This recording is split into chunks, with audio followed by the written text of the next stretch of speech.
अध्याय 4 श्री माधवेंद्रपुरी की भक्ति। श्री भक्तिवेदांत ठाकुर ने अपने अग्रत प्रवाह भाष्य में चौथे अध्याय का सारांश इस प्रकार दिया है। छत्रभोग के मार्ग से गुजरते हुए श्री चैतन्य महाप्रभु वृद्धमंत्रेश्वर पहुंचे, जो ओडिशा की सीमा पर है। रास्ते भर कीर्तन करते हुए और विभिन्न ग्रामों में भिक्षा मांगते हुए उन्होंने दिव्य आनंद का अनुभव किया।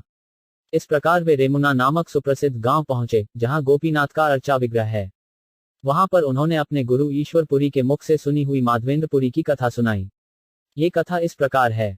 गोवर्धन में रहते हुए एक रात को माधवेंद्रपुरी ने सपना देखा कि गोपाल का अर्चा विग्रह जंगल में है। अतः अगले दिन उस अर्चा विग्रह को जंगल से खोद निकालने के लिए उन्होंने अपने पड़ोस के साथियों को उनके साथ चलने के लिए निमंत्रित किया। फिर उन्होंने श्री गोपाल जी के अर्चा विग्रह को बड़ी धूमधाम से गोवर्धन पर्वत की चोटी पर स्थापित किया। गोपाल की पूजा की गई और अन्नकूट उत्सव मनाया गया। इस उत्सव का सर्वत्र पता लग गया और निकटवर्ती गांवों के अनेक लोग उसमें सम्मिलित होने आए। एक रात गोपाल विग्रह फिर माधवेंद्रपुरी के सपने में आए और उनसे जगन्नाथपुरी जाकर कुछ चंदन का लेप लाने और अर्चा विग्रह को लेप करने के लिए कहा। यह आदेश पाकर माधवेंद्रपुरी तुरंत उड़ीसा के लिए चल पड़े। बंगाल होकर यात्रा करते हुए वे रेमुना गांव पहुंचे और वहां पर उन्हें गोपीनाथ जी के अर्चा विग्रह को भोग लगा हुआ एक पात्र क्षीर प्राप्त हुआ। ये क्षीर पात्र 339 गोपीनाथ ने चुराया था और उन्होंने इसे माधवेंद्रपुरी को दिया था। तभी से गोपीनाथ विग्रह क्षीर चोरा गोपीनाथ कहलाते हैं। जगन्नाथपुरी पहुंचने पर माधवेंद्रपुरी को राजा से अनुमति प्राप्त हो गई कि वे अपने साथ एक मान चंदन तथा 20 तोले कपूर ले जा सकते हैं। वे 2 व्यक्तियों की सहायता से यह सामग्री रेमुना लाए। उन्होंने फिर से स्वप्न में देखा कि गोवर्धन पर्वत स्थित गोपाल जी की इच्छा है कि इस चंदन को कपूर के साथ मिलाकर लेप तैयार किया जाए और उसे गोपीनाथ जी के विग्रह पर लगाया जाए। ये समझकर कि इससे गोवर्धन स्थित गोपाल जी संतुष्ट होंगे, माधवेंद्रपुरी ने उस आदेश का पालन किया और फिर जगन्नाथपुरी लौट आए। श्री चैतन्य महाप्रभु ने नित्यानंद प्रभु तथा अन्य भक्तों को ये कथा सुनाई और माधवेंद्रपुरी की शुद्ध भक्ति की प्रशंसा की। जब वे माधवेंद्रपुरी द्वारा रचित कुछ श्लोक सुना रहे थे, तो वे भावमग्न हो गए। किंतु जब उन्होंने देखा कि वहां अनेक लोग एकत्र हुए हैं, तो उन्होंने अपने आप को संभाला और थोड़ा सा खीर प्रसाद ग्रहण किया। इस तरह रात वहां बिताकर अगले दिन वे फिर से जगन्नाथपुरी के लिए चल पड़े।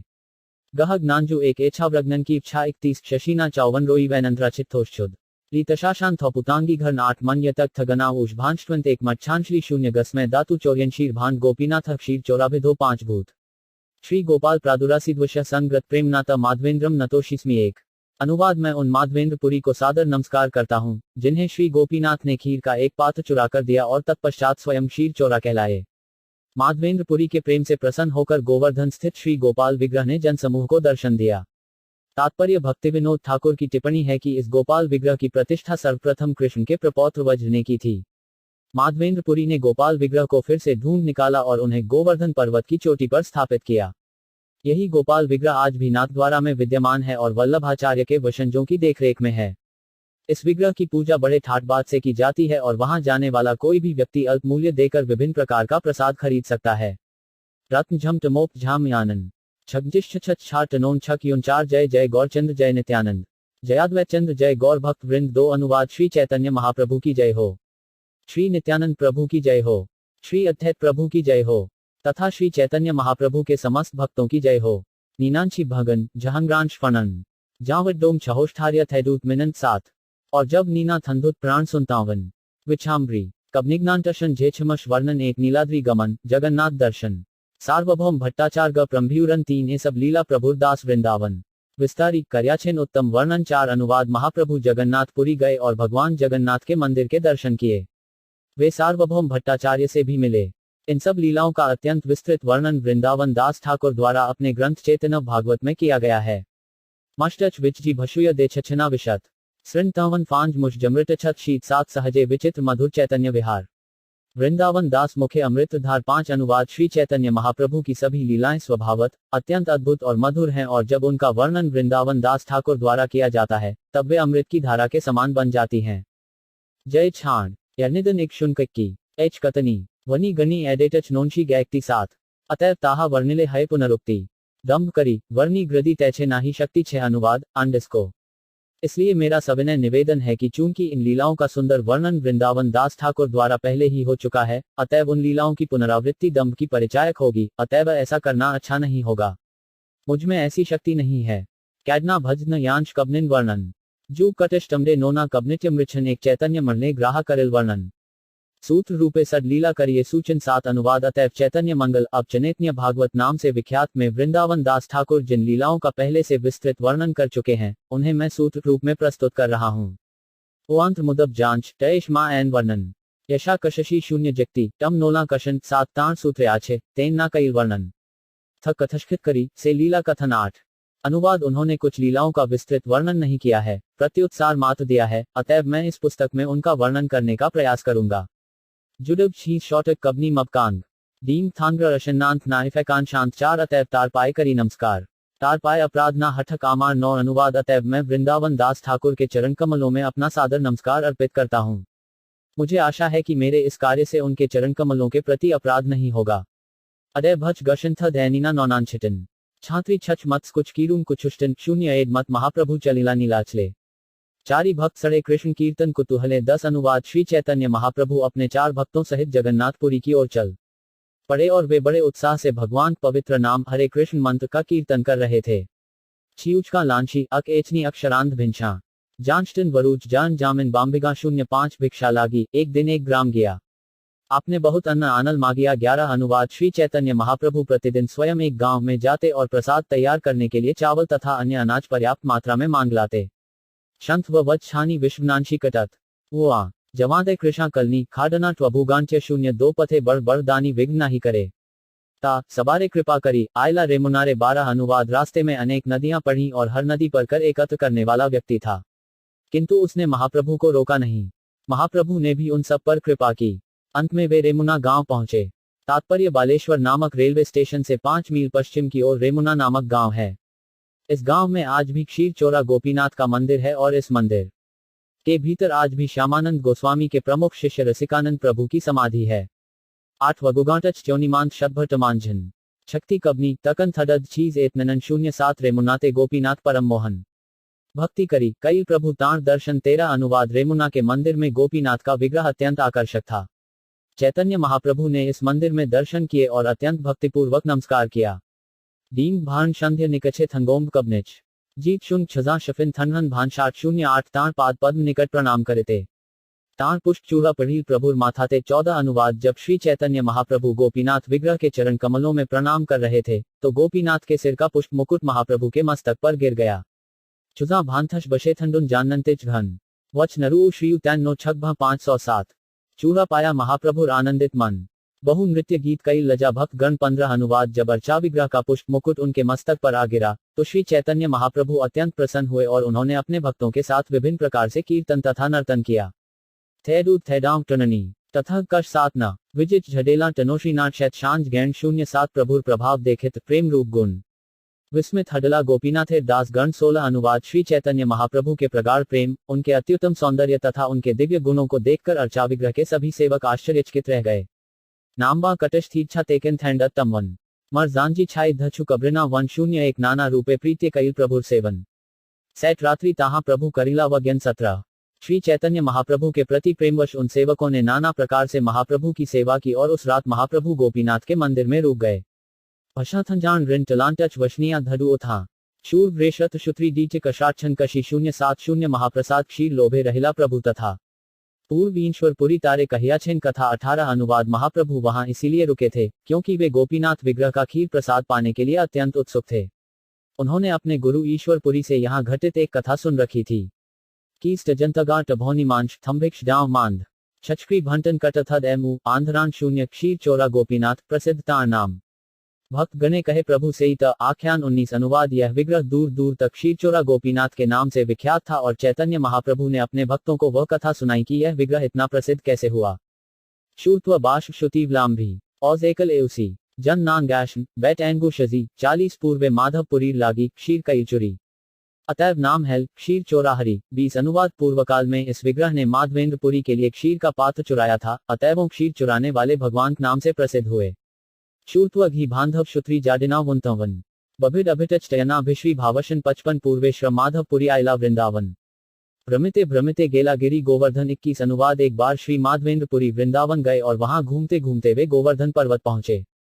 थैंडिय भट्ट नानशी छौत गांबीन छान रिटन फटे रिटन शेठ नांडी आनांशन 29 प्रेमे मत नाही तार रात्रि दिन ज्ञान क्षणे उठे क्षणे पड़े नाही स्थानास्थान 22 अनुवाद माधवेंद्रपुरी भगवत प्रेम में उन्मत्त रहते थे और उन्हें इसका ज्ञान भी नहीं रहता था कि दिन है या रात। कभी वे उठ बैठते और कभी भूमि पर गिर पड़ते। उन्हें उचित अथवा अनुचित स्थान में भेद नहीं रहता था। न शंत्रिकणा कवि टभीविन कुटसात जाम्भी जलान कबरी वुक छटल जांच मकगांश वभी 27 शैल परिक्रमा करी गोविंद कुंडे आसी स्नान करी वृक्ष तले आछे संध्याय बसी 23 अनुवाद गोवर्धन पर्वत की परिक्रमा करने के बाद श्री माधवेंद्रपुरी गोविंद एन गए और वहां स्नान किया। फिर संध्या विश्राम के लिए एक वृक्ष कफ नीचे बैठ गए। शोषौन वानलक अक मुंछाती नग्गा जानजी जानटेक थत्री किचु विन शाम्भिग्रा 28 गोपाल बालक एक दुग्ध भांड लया आसी आगे धरी किचु बलल हासिया 24 अनुवाद जब वे वृक्ष के नीचे बैठे थे तभी एक अज्ञात ग्वालबाल दूध का पात्र लेकर आया और माधवेंद्रपुरी के सामने पात्र रखकर हंसते हुए उनसे इस प्रकार बोला। श्रिंत्री थडे एउक नशे कम जोशी शान माम भी टकटन नोडिशी सात किया कत शान 47 पुरी एर दुग्ध लजाकर तुमी पान मागी केने नाही खाओ किबा कर ध्यान 25 अनुवाद हे माधवेंद्रपुरी कृपया मेरे द्वारा लाया हुआ दूध पीजिए। आप खाने के लिए कुछ भोजन क्यों नहीं मांग लाते? आप किस तरह का ध्यान कर रहे हैं? वानटकतन टमोनटर शुतैज रुयल मकदाया ओंशंत मधु वांट का टन छाक भात 47 बाल के सौंदर्यपुरी हल संतोष ताहार मधुर वाक्य गेल भोग शोष 26 अनुवाद उस बालक के सौंदर्य को देखकर माधवेंद्रपुरी अत्यधिक संतुष्ट हुए। उसके मीठे वचन सुनकर वे अपनी सारी भूख तथा प्यास भूल गए।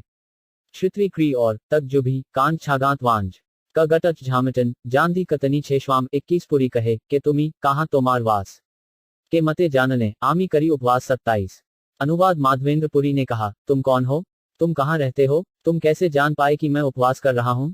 वानक कटई तौत जाम्भी अरे धोट्यबी जाम्भा त्रोचेटू टकदना बटश शेषवाजी 270 बालक कहे गोपामी एड़ ग्रामे बसी आमार ग्रामे ते कहना रहे उपवासी 28 अनुवाद बालक ने उत्तर दिया, महाशय मैं ग्वालबाल हूँ और इसी गांव में रहता हूँ। मेरे गांव में कोई भूखा नहीं रहता। कश उनगांत्री थांग्र टक प्रुकांशंत्र जगाचभक जटन जाम्भी छिटमनु जानशन 27 के अन्न मागी खायक के दुग्धाहार अयाचक जने आमी दिएत आहार 29 अनुवाद इस गांव में कोई भी व्यक्ति दूसरे से मांगकर भोजन कर सकता है। कुछ लोग केवल दूध पीकर रहते हैं, किंतु यदि कोई व्यक्ति किसी से भोजन नहीं मांगता तो मैं उसको खाने की सारी वस्तुएं देता हूँ। प्रजून निटच जय भेग छांगांट टर्थी शन जली मब मुझ छिगना जानघांट व शीरिशन 70 जल निते स्त्री गण तो मारे देखी गेल स्त्री सब दुग्ध दिया हमारे पाठाल 30 अनुवाद पानी लेने आई हुई स्त्रियों ने आपको यहाँ देखा तो उन्होंने ये दूध देकर मुझे आपके पास भेजा है। 8 तगांडन कबनित छाशी शीख जाम्भी गांव जात वांत जाम्भी थे छाती नशेव 70 गो दोहन करते चाही शीघ्र आमी ग्राब आर 12 आमी एक भांड लड़ 31 अनुवाद बालक ने आगे कहा, मुझे शीघ्र ही गाय दोहने जाना है, किंतु मैं लौटकर ये दूध का पात्र आपसे ले जाऊंगा। ऊव यनी शना वानक नाटर चिट्य जांग मानशव शुत्रज्ञ छिट इधिल छबकांत 79 एत बली गेला बालक ना देखिए आर माधवपुरी चित हल चमत्कार 32 अनुवाद ये कहकर वह बालक वहां से चला गया। वह बालक अचानक अंतर्धान हो गया तो माधवेंद्रपुरी का मन आश्चर्यचकित हो गया। फुक्षोन कंपनी छाशु और गम ग्रांधिन या तजिश तब वानक शुन 8 ना जाहिन 77 दुग्ध पान करी भांड धुआ राखिल बाद देखे से बालक पुनः ना आयल 33 अनुवाद दूध पीने के बाद श्री माधवेंद्रपुरी ने पात्र को धोया और एक तरफ रख दिया। फिर वे उस बालक की राह देखते रहे किंतु वह बालक नहीं लौटा।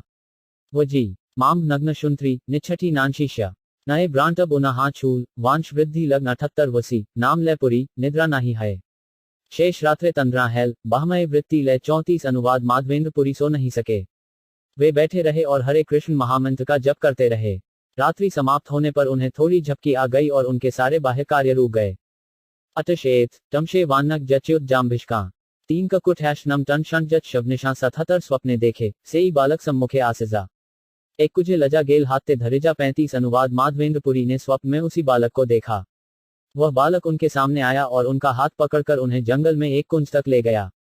कुछ तथांडिश कटच जाम्भी डेकुटच जडे शीच बुद्धि वांशटच गशा मुंह थ शोधे 77 कुन्य देखाया कहे आमी एक कुंजने रह शीत वृष्टि वाताग्निते महादुहक पाई 36 अनुवाद बालक ने माधवेंद्रपुरी को वह कुंज दिखाया और कहा, मैं इसी कुंज में रहता हूँ, अतएव मुझे कड़ाके की ठंड बरसती वर्षा वायु तथा झुलसती गर्मी के कारण अत्यंत कष्ट हो रहा है। धांतमन दनाक जानी जाम्बा काय कुछ टेस्टच भर्व क्षेत्री नचको ब्रांच छान भटच 71 ग्रामे लोक आनी आमाकार कुंज हैते पनव उपरी लयाए राग भालमते 37 अनुवाद कृपा करके गांव के लोगों को लाकर मुझे इस झाड़ी से निकालिए और उनसे कहकर मुझे पर्वत की चोटी पर भली प्रकार स्थापित कर दीजिए। तीन का भर कबनी छाई कब्र शांशन बछु शहीदन उजटन कबलो अर्गाना 77 एकमठ करी ताहा करा स्थापन बहु शीतल जलेकर श्री और मार्जन 38 अनुवाद बालक ने आगे कहा, कृपया उस पर्वत की चोटी पर एक मंदिर बनवाइए और मुझे उस मंदिर में स्थापित कर दीजिए। इसके बाद मुझे पर्याप्त शीतल जल से स्नान कराइए, जिससे मेरा शरीर स्वच्छ हो जाए। वधु ऐछनी टछाम भांस शश कवि नित्रीक्षण कट्यव जाम्भी भांशव जाम्भा कबनिट तमलवनम 77 बहु दिन तोमार पत करी निरीक्षण कबे आसी माधव आमा करिबे 739 अनुवाद, मैं बहुत दिनों से तुम्हारी बात देखता रहा हूं और सोचता रहा हूं कि कब माधवेंद्रपुरी यहां आकर मेरी सेवा करेगा। जांगांतर तथम वटन कमनी तम्वा जजीकांग एजन एशैना निरांतरिव मकल मशजात अस्सी तोमार प्रेम वशे करी सेवा अधिकार दर्शन दिया निस्तारिप सकल संसार 40 अनुवाद, मैंने तुम्हारे प्रेम भाव के कारण ही तुम्हारी सेवा स्वीकार की है। इस प्रकार मैं प्रकट होऊंगा और मेरा दर्शन करने से सारे पतित लोगों का उद्धार हो जाएगा। लो त्योशांग नाम टमा शौवर्शन शोगी यटछत शांशिच जाम्भी जेई जशिकांत्री 89 श्री गोपाल नाम मोर गोवर्धनधारी वचजर स्थापित आमी यहाँ अधिकारी 41 अनुवाद, मेरा नाम गोपाल है। मैं गोवर्धन पर्वत को धारण करने वाला हूँ। मेरी स्थापना वस द्वारा की गई थी और मैं यहाँ का अधिकारी हूँ। लन एन क्षत्रि लटच जाम्भा कुधैष्णुकांडिश शश छट्य टम्बक टगांत दर्शन शैलांजश नवासी शैल उपरी हैते आमा को जे लुका मलेच भय सेवक मोर गेल पला 42 अनुवाद, जब मुसलमानों का आक्रमण हुआ तो मेरी सेवा करने वाले पुजारी ने मुझे जंगल की इस कुंज में छिपा दिया। फिर वह आक्रमण के भय से भाग खड़ा हुआ। मैं टच भी जाम्भी डेकुआ बांधन छान देन जांडेना जाम्भों का जावशांटन 87 से ही रहते रही आमी एक कुछ स्थाने भाल हेल आइला आमाकार सावधाने 43 अनुवाद, पुजारी के जाने के बाद से मैं इसी कुंज में रह रहा हूँ। ये अच्छा हुआ कि तुम आ गए। अब सावधानी से मुझे बाहर निकाल लो और क्षयनी टम वानक जाटशीन दैन जाम्बिग्ना गांधव शुत्री विशांत कबनल 88 एदबली से बालक अंतर्धान कईल जागिया माधवपुरी विचार करिल 44 अनुवाद, ये कहकर बालक अंतर्धान हो गया। तब माधवेंद्रपुरी जाग गए और अपने स्वप्न के बारे में विचार करने लगे। लिक्रिक्टिक टमशिन शूची नांगरिनु छिमित 7 4 वनी टर्थंगाटन शदिना छरिमितट 87 श्री कृष्ण के देखिनु मुजी नारिनु चिन्हते एदबली प्रेमावेशे पढ़ीला भूमिते 45 अनुवाद, माधवेंद्रपुरी पश्चाताप करने लगे, मैंने साक्षात भगवान कृष्ण को देखे किंतु मैं उन्हें पहचान न सका। ये कहकर वे प्रेमावेश में भूमि पर गिर पड़े। रिटन टोन कन्मी भन टरेकल भौज जानग शौनन नाम भी शडेला मुश्चित 87 क्षणेक रोदन करी मन कईल धीर आज्ञा पालन लागी हैला सुस्थिर 46 अनुवाद, माधवेंद्रपुरी कुछ समय तक रोते रहे किंतु उसके बाद उन्होंने गोपाल की आज्ञा का पालन करने पर अपना चित्त स्थिर किया। इस तरह वे शांत हुए। थाच 3 ननान कवरी शुत्री थांत गत्याशना जब टलाक और कज कब्जी कष्टी लांछना 89 प्रातः स्नान करी पुरी ग्राम मध्य गेला सब लोग एकत्र करी कहीं ते लागला 47 अनुवाद, प्रातःकाल स्नान करने के बाद माधवेंद्रपुरी गांव में गए और सारे लोगों को एकत्र किया। फिर वे इस प्रकार कहने लगे, थौटम्बन कच टछाम्भावर टभावर्धन शांगी कुटक जांच एन डंटन वांशी टय कबरी 897 ग्रामीण ईश्वर तोमार गोवर्धनधारी कुछ आछे चल तारे बाहिर ग्रे करी 48 अनुवाद, इस गांव के स्वामी गोवर्धनधारी कुंज में पड़े हुए हैं। आइए चलकर उन्हें उस स्थान से बाहर निकाल लें। जड़ निविद कुक नांत्री थनविंच कुछाम्बी टकाणानी नटघांत कब्रिटेड 8% अत्यंत निविड़ कुछ नारी प्रवेशिते कुठारी कोदाली लह द्वार करते 49 अनुवाद, झाड़ियां इतनी घनी हैं कि हम जंगल में प्रवेश नहीं कर पाएंगे, अतएव रास्ता बनाने के लिए कुल्हाड़े तथा कुदाल ले लो। झनी टलाक डाम जटे जैनिना शब्जिदे कुक काई घांत कबनी कबनिला थंटवेटना 00 लोक ताण सड़े चलिला हरिशे कुंज काटी द्वार करी करीला प्रवेशे 50 अनुवाद, ये सुनकर सारे लोग अत्यंत हर्षित हो माधवेंद्रपुरी के साथ चल पड़े। उनके निर्देशानुसार उन्होंने झाड़ियां काटकर रास्ता बनाया और जंगल में प्रवेश किया। डी कुट टशिन गांगी जुटन जाश छांडी कुची जब टलाक टेंशन जानट्रा विशगिट 5 ठाकुर देखिल माटी त्रिने आच्छादित देखी सब लोग हेल आनंदे विस्मित 51 अनुवाद, जब उन्होंने अर्चा विग्रह को धूल तथा घास से ढका देखा तो सब आश्चर्य तथा हर्ष से भर गए। आह्वन पेउ कबनी कबनिन विष्टि अष्टांगी झीकुत तकश नांचे छौलेंडे 3 आवरण दूर करी करिल विदिते महाभारी ठाकुर के नारे चालायते 52 अनुवाद, जब अर्चा विग्रह के शरीर को साफ कर दिया गया तो उनमें से कुछ लोगों ने कहा, यह विग्रह बहुत भारी है, इसे अकेला एक व्यक्ति हिला नहीं सकता। भस्मशन वनिक टनाक अकच कबनिश शर्व फेशति शंशुत्री थी कुछ लथश 77 महाबलिप्त लोक एकन करिया पर्वत ऊपरी गेलपुरी ठाकुर लजा 53 अनुवाद, चूंकि विग्रह बहुत भारी था अतएव कुछ बलवान लोग उसे पर्वत की चोटी पर ले जाने के लिए एकत्र हुए। माधवेंद्रपुरी भी वहां गए। भांष्टवन भिषान्मटन ठानकु वमायल नाजक शौनशन शुतखवनब जल 78 पाथरे सिंहासने ठाकुर वसाइल। बड़े पाथर पृष्ठे अवलंब दिल 54 अनुवाद एक बड़े पत्थर को सिंहासन बनाया गया और उस पर अर्चा विग्रह को प्रतिष्ठित कर दिया गया। एक दूसरा बड़ा पत्थर विग्रह के सहारे के लिए पीछे लगा दिया गया। थोड़बत बांचरन जबनाव घनशा जौबिन कुट सात झतल जामबिन छानल शाह 77 ग्रामीण ब्राह्मण सब नाव घट लज्या। गोविंद कुंडेर जल आनल छानिया आई 55 अनुवाद गांव के सारे ब्राह्मण पुरोहित जल के 9 घड़े लेकर एकत्र हुए और गोविंद कुंड से पानी लाया गया तथा उसे छाना गया। नावन घंच झन देकल शेषनीच मांगा वांत छगाई बांट जय भेड़ भांग गीच 7 नवशत घट जल कई उपनीत। नाना वाद्य भेरी बाजे स्त्रीगण गाय गीत 56 अनुवाद अर्चा विग्रह की प्रतिष्ठा करते समय गोविंद कुंड से 900 घड़े जल लाया गया। बिगुल तथा ढोल बजने लगे और स्त्रियां गीत गाने लगीं।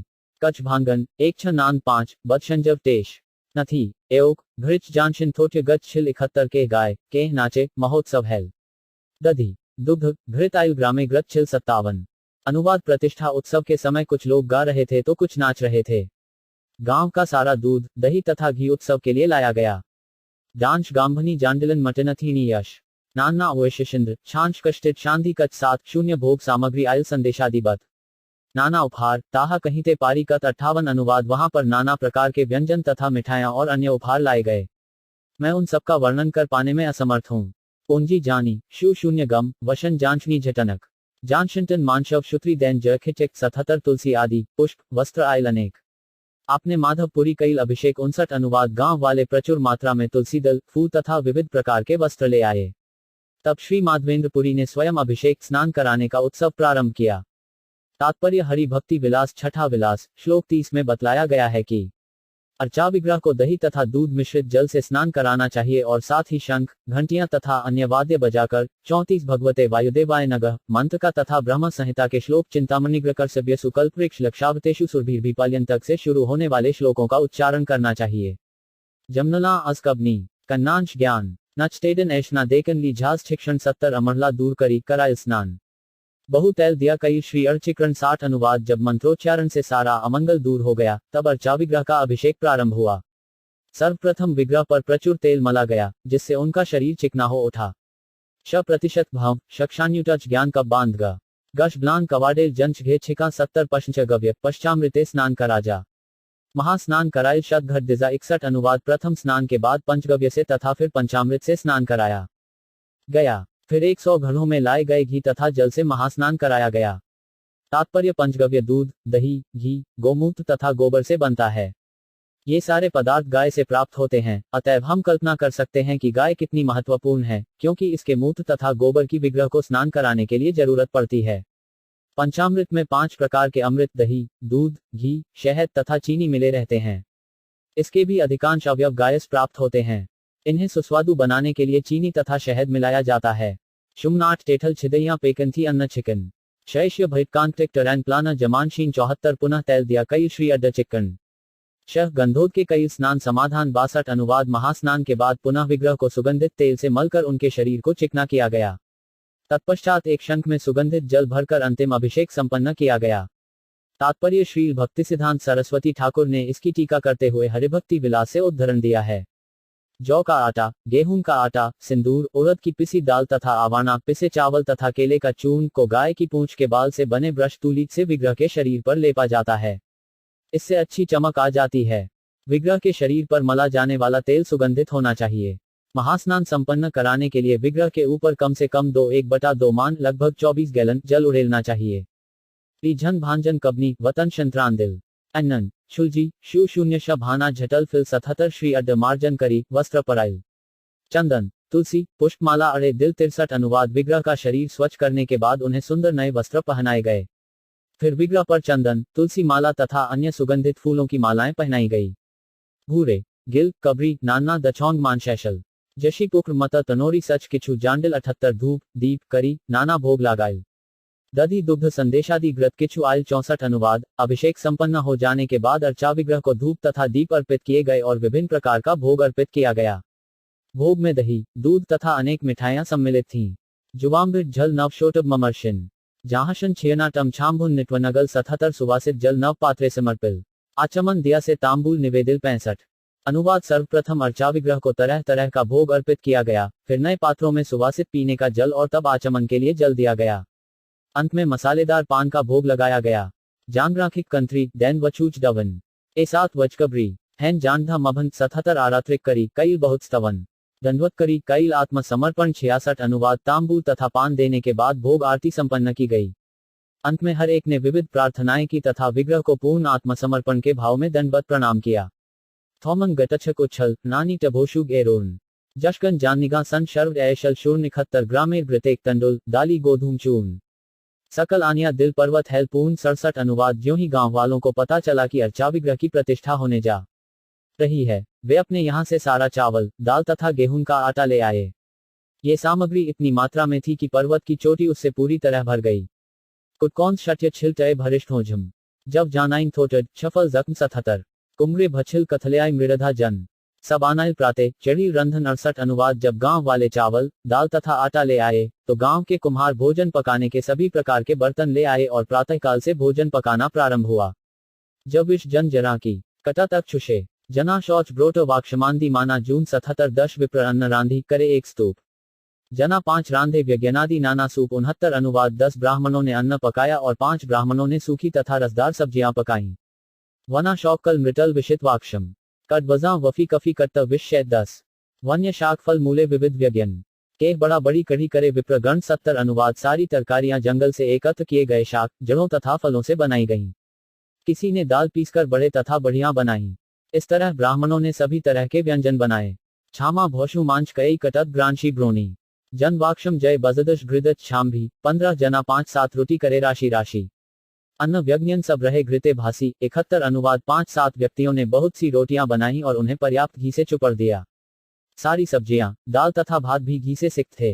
नाब वलनीय भांडी छाटी शनांचत शांच जाशी ग्रांक्षी जात 6 जांगी सेंकल छांड 19 नाब वस्त्र पाती ताहे पलाशा पात रांधी रांधी तार ऊपर राशि कईल भात 72 अनुवाद पके चावलों का पलाश के पत्तों में ढेर लगा दिया गया। ये पत्ते भूमि पर बिछे नए वस्त्र के ऊपर फैले थे। ओएंस शीट क्री बागिंत शर्व शडेल जुश जानी वाक्षम छा 3 एडोंटिक शबल 17 तार पाशे रुटी राशिर पर्वत हल सूप आदि व्यज्ञन भान 14 के धर 73 अनुवाद पके चावल के ढेर के पास ही रोटियों का ढेर था और सारी तरकारियों तथा रसदार व्यंजनों को विभिन्न पात्रों में भरकर उनके चारों ओर रख दिया गया था। ओआंग शोटना पशी मुझ मांझी शिष्यत्रिगोप भोगनन गशनी मव शॉट क्षत्रि खानी 18 तार पाशे दी दुग्ध माठा शिखरिणी पायस मथनी सर पाशे धरी आनी 74 अनुवाद तरकारियों के पास दही दूध मट्ठा शिखरिणी खीर मक्खन तथा दही की मलाई भरे पात्र रख दिए गए। तात्पर्य इस प्रकार का उत्सव अन्नकूट कहलाता है, जिसमें प्रसाद वितरण हेतु पकाए चावल का ढेर एक छोटी टीले के रूप में लगा दिया जाता है। और न गटच जन्न कुछ कब्रिल मांझन शुक्री तोमास मोशीट नेट कल जमशने 17 हैन मते अन्नकूट करिल साजन पुरी गोसाजी गोपालेरे कईल समर्पण 75 अनुवाद इस प्रकार अन्नकूट उत्सव मनाया गया और श्री माथवेंद्र पुरी गोस्वामी ने स्वयं गोपाल को हर वस्तु का भोग लगाया। जटानक घ छतनी पिल मुवाम्भिट छल नद पिटनत ऋषांग्र टशोशोन थौडल जकन 17 अनेक घट भरी दिल सुवासित जल बहु दिनेर क्षुधाए गोपाल खाइल सकल 76 अनुवाद पीने के लिए अनेक घड़ों में सुगंधित जल भरा गया और भगवान श्री गोपाल ने, जो इतने दिनों से भूखे थे, अर्पित की गई प्रत्येक वस्तु खाई। गंतशी टनौशाल जब जन वाक्षण शडल डोंग शत स्तंभ शुन 8 टछबनी 6-11 यद्यपि गोपाल सब अन्न व्यग्न खाइल तार हस्त स्पर्शे पुनः तेमनी हल 77 अनुवाद यद्यपि श्री गोपाल ने भोग लगा ही गई सारी सामग्री खाली थी, फिर भी उनके दिव्य हाथ के स्पर्श से हर वस्तु पूर्ववत बनी रही। तात्पर्य नास्तिक लोग समझ नहीं पाएंगे कि किस तरह पूर्ण पुरुषोत्तम भगवान अपने अर्चा विग्रह रूप में प्रकट होकर भक्तों द्वारा अर्पित सारा भोजन खा सकते हैं। भगवद गीता 9.26 में कृष्ण कहते हैं, पत्र युष्पन फल तो यो में भक्त्या प्रयच्छाति वधम भक्त्युक्मशनामी प्रयतात्यन यदि कोई प्रेम तथा भक्तिपूर्वक मुझे एक पत्ती, एक फूल, फल या जल भी अर्पित करता है, तो मैं उसे स्वीकार करता हूँ। चूंकि भगवान पूर्ण है, अतएव वे अपने भक्तों द्वारा भोग लगाई गई हर वस्तु को खाते हैं। फिर भी उनके दिव्य हाथ के स्पर्श से सारा भोजन पूर्ववत बना रहता है। केवल गुण में अंतर आता है। भोग लगाने के पूर्व भोजन कुछ और होता है और भोग लगने के बाद उसमें दिव्य गुण आ जाता है। चूंकि भगवान एर्ण है, इसलिए खाने के बाद भी वे वैसे के वैसे रहते हैं। पूर्णस्य पूर्णादाय पूर्णमवावशिष्यते ईशोपनिषद। कृष्ण को भोग लगाया गया भोजन गुण में कृष्ण जैसा ही होता है। जिस प्रकार कृष्ण अव्यय अर्थात नष्ट न होने वाले हैं, उसी तरह उनके द्वारा खाया गया भोजन उनसे अभिन्न है और वह पूर्ववत बना रहता है। इसके अतिरिक्त कृष्ण अपनी किसी भी दिव्य इंद्रिय से भोजन कर सकते हैं। वे भोजन को देखकर या उसका स्पर्श करके भी खा सकते हैं। ये सोचना भी गलत है कि कृष्ण के लिए भोजन करना आवश्यक है। वे साधारण मनुष्य की तरह भूखे नहीं होते, तो भी वे अपने आप को इस रूप में प्रस्तुत करते हैं मानो भूखे हों, अतएव वे किसी भी प्रकार का भोजन खा सकते हैं, चाहे मात्रा कितनी ही क्यों न हो। कृष्ण द्वारा भोजन करने में जो दर्शन निहित है उसे दिव्य इंद्रियों द्वारा ही समझा जा सकता है। जब हमारी इंद्रियां भगवान की भक्ति निरंतर करते करते शुद्ध हो जाती हैं, तभी हम कृष्ण के कार्यकलाप, नाम, रूप, गुण, लीलाएं तथा पार्षदों को समझ सकते हैं। अतः श्री कृष्ण नामादि न भवेद ब्रह्ममिदिये सेवोन्युखे ही जिनादो स्वयमेव स्फुरत्यत। कृष्ण को कोई भी अपनी कुंद भौतिक इंद्रियों के द्वारा नहीं समझ सकता, किंतु वे भक्तों की दिव्य प्रेमाभक्ति से प्रसन्न होकर उनके समक्ष प्रकट होते हैं। भक्तिरसामत सिंधु 1.2.234 भक्तगण अनुभूति से कृष्ण का साक्षात्कार करते हैं। एक संसारी विद्वान के लिए भक्तिहीन रहकर कृष्ण तथा उनकी लीलाओं को शोध कार्य के द्वारा समझ पाना संभव नहीं है। यश जजानुच्छव टल भांत टगोगाछी दीत शक्त्योशोटनव नुकान किछु नांडे 17 यहा अनुभव कईल माधव गोसाई ताण ठाजी गोपाले लुकान किछु नाई 78 अनुवाद माधवेंद्रपुरी ने दिव्य अनुभव से जान लिया कि किस तरह गोपाल द्वारा सब कुछ खा लिया गया और फिर भी भोजन ज्यों का त्यों बना रहा। भगवान भक्तों से कुछ छिपा नहीं रहता। अकेटिनन वेटनतांटन ऐच गटशंज वेकल गौशौन थैंडांट शर झटना ना झानिन 17 एक दिनेर उद्योगे ऐछे महोत्सव कईल गोपाल प्रभावे हय अन्य ना जानल 79 अनुवाद। यह अद्भुत महोत्सव तथा श्री गोपाल जी की प्रतिष्ठा, दोनों की व्यवस्था एक ही दिन में हो गई थी। निस्संदेह ये सब गोपाल की शक्ति से ही संभव हो सका। इसे भक्तों के अतिरिक्त कोई दूसरा नहीं समझ सकता। तात्पर्य कुछ ही समय में 5 साल के भीतर कृष्ण भावनामृत आंदोलन सारे विश्व में फैल गया है और संसारी लोग ये देखकर अत्यंत आश्चर्यचकित हैं। किंतु श्री चैतन्य महाप्रभु की कृपा से हम जानते हैं कि कृष्ण की कृपा से सब कुछ संभव है। तो फिर कृष्ण को 5 वर्ष का क्यों लगे? वे तो 5 ही दिनों में अपने नाम तथा यश को सारे विश्व में जंगल की आग की तरह फैला सकते हैं। जिन लोगों की कृष्ण के प्रति श्रद्धा तथा भक्ति है, वे समझ सकते हैं कि यह सब श्री चैतन्य महाप्रभु की कृपा से कितने अद्भुत ढंग से घटित होते हैं। हम तो निमित्त मात्र हैं। कुरुक्षेत्र भीषण युद्ध में अर्जुन मात्र 18 दिनों के भीतर ही विजयी हुआ, क्योंकि उस पर कृष्ण की कृपा थी। यत्र योगेश्वरः कृष्णो यत्र पार्थो धनुर्धरः तत्र श्री विजयो भतिप्रुवानितिमिति सिम। जहां भी योगेश्वर कृष्ण है और जहां भी सर्वोपरि धनुर्धर अर्जुन है, वहीं ऐश्वर्य, विजय, अद्वितीय शक्ति तथा नैतिकता रहती है। यह मेरा मत है। भगवद गीता 18.78। यदि हमारे कृष्ण भावनामृत आंदोलन के प्रचारक कृष्ण के निष्ठावान भक्त बने, तो कृष्ण सदैव उनके साथ होंगे, क्योंकि वे अपने सभी भक्तों पर अत्यंत दयालु तथा उनके अनुकूल रहते हैं। जिस तरह कृष्ण तथा अर्जुन कुरुक्षेत्र युद्ध में विजयी हुए थे, उसी तरह ये कृष्ण भावनामृत आंदोलन भी निश्चित रूप से विजयी होगा, यदि हम भगवान के निष्ठावान भक्त बने रहेंगे और पूर्ववर्ती आचार्यों, 6 गोस्वामियों तथा अन्य भगवत भक्तों की शिक्षा के अनुसार सेवा करेंगे। जैसा कि नरोत्तम दास ठाकुर ने कहा है, तौदे चरण से भी भक्त सनेवास, जन्मे जिनसे हय एड अभिलाष। कृष्ण भावनामृत के भक्तों की यही आकांक्षा होनी चाहिए कि वे सदैव भक्तों की संगति में रहें। भक्त सनेवास वे कृष्ण भावनामृत संघ या आंदोलन से बाहर नहीं जा सकते। कृष्ण भावनामृत संघ में हमें चैतन्य महाप्रभु के संप्रदाय का प्रचार करके तथा उनके नाम और यश को विश्व भर में प्रसारित करके अपने पूर्ववर्ती आचार्यों को सेवा करनी चाहिए। यदि हम इस संघ में रहते हुए इसका गंभीरतापूर्वक प्रयास करें, तो यह अवश्य सफल होगा। भौतिक दृष्टि से यह अनुमान लगाना आवश्यक नहीं है कि ऐसा किस प्रकार होगा, किंतु बिना किसी आशंका के इसे तो कृष्ण कृपा से होना ही है। जांचमन छिया शिल विफगुक मशज जामृची कबनिन टनैन कर्त छतमम झम 00 आचमन दिया दिल विड़क संजय आरती करिल लोकें करे जय जय 80 अनुवाद। श्री माधवेंद्रपुरी नेकपाल को आचमन के लिए जल दिया और चबाने के लिए पान दिए। उसके बाद जब आरती की गई, तो सारे लोगों ने गोपाल की जय जयकार की। अंश कन्नौन नून थे जानान छिंग नाम नजनीय जानी छांग छेश थिंछिया 05 शैया कराइल नूतन खाट आनाजा नाव वस्त्र आनी तार उपरे पातिया 81। अनुवाद। भगवान विश्राम का प्रबंध करने के उद्देश्य से श्री माधवेंद्रपुरी एक नई चारपाई ले आए और उसके ऊपर एक नई चादर बिछाकर शैया प्रस्तुत कर दी गई। जुब शयई पिया झंत्री फिविलीन उन्वचक शयी निम्ना जांशान नील 479 त्रिन टाटी दिया चारी दिक आवरल उपरेते एक टाटी दिया आच्छादिल 82। अनुवाद। चारपाई को चारों ओर से चटाई से ढककर एक अस्थायी मंदिर बना दिया गया। इस तरह एक शब्या थी और उसे ढकने के लिए चटाइयां थीं। शुक्री टिनिमांजी 8 जांछा फिली जकल बाकटनग जहां वान रिक्त थोट्यब टनाक कब्रान छांझटन 477 पुरी गोसाजी आज्ञा दिल सकल ब्राह्मणे आबाल दवृद्ध ग्रामे लोक कराह भोज ने 83। अनुवाद। भगवान को शयन कराने के उपरांत माधवेंद्रपुरी ने प्रसाद बनाने वाले सारे ब्राह्मणों को एकत्र किया और उनसे कहा, अब बच्चे से लेकर वृद्ध तक हर एक को भरपेट भोजन कराइए। जट वनी कटम कटनन टरछांझन कब्रिल बांकगा बांक्रमी गटन जाट थान छाडल 478 सबे वसी क्रमे क्रमे भोजन करिल। ब्राह्मण ब्राह्मणी गणे आगे खाओयाल 84 अनुवाद। वहां पर एकत्र सारे लोग प्रसाद ग्रहण करने के लिए बैठ गए और एक एक करके सबने प्रसाद ग्रहण किया। सबसे पहले सभी ब्राह्मणों तथा उनकी पत्नियों को भोजन कराया गया। तात्पर्य, वर्णाश्रम प्रथा के अनुसार ब्राह्मणों का सदैव सबसे पहले सम्मान किया जाता है। अतएव उत्सव में सर्वप्रथम ब्राह्मणों तथा उनकी पत्नियों को प्रसाद दिया गया और उसके बाद अन्यों क्षत्रियों, वैश्यों तथा शूद्रों को। ये प्रथा सदैव से रही है और आज भी भारत में चल रही है। यद्यपि स्मार्त ब्राह्मण अब योग्य नहीं है, वर्णाश्रम विधि विधानों के कारण ये प्रथा अभी तक चल रही है।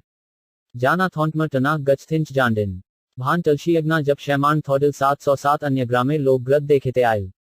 गोपाल देखिया सब प्रसाद खाइल 85।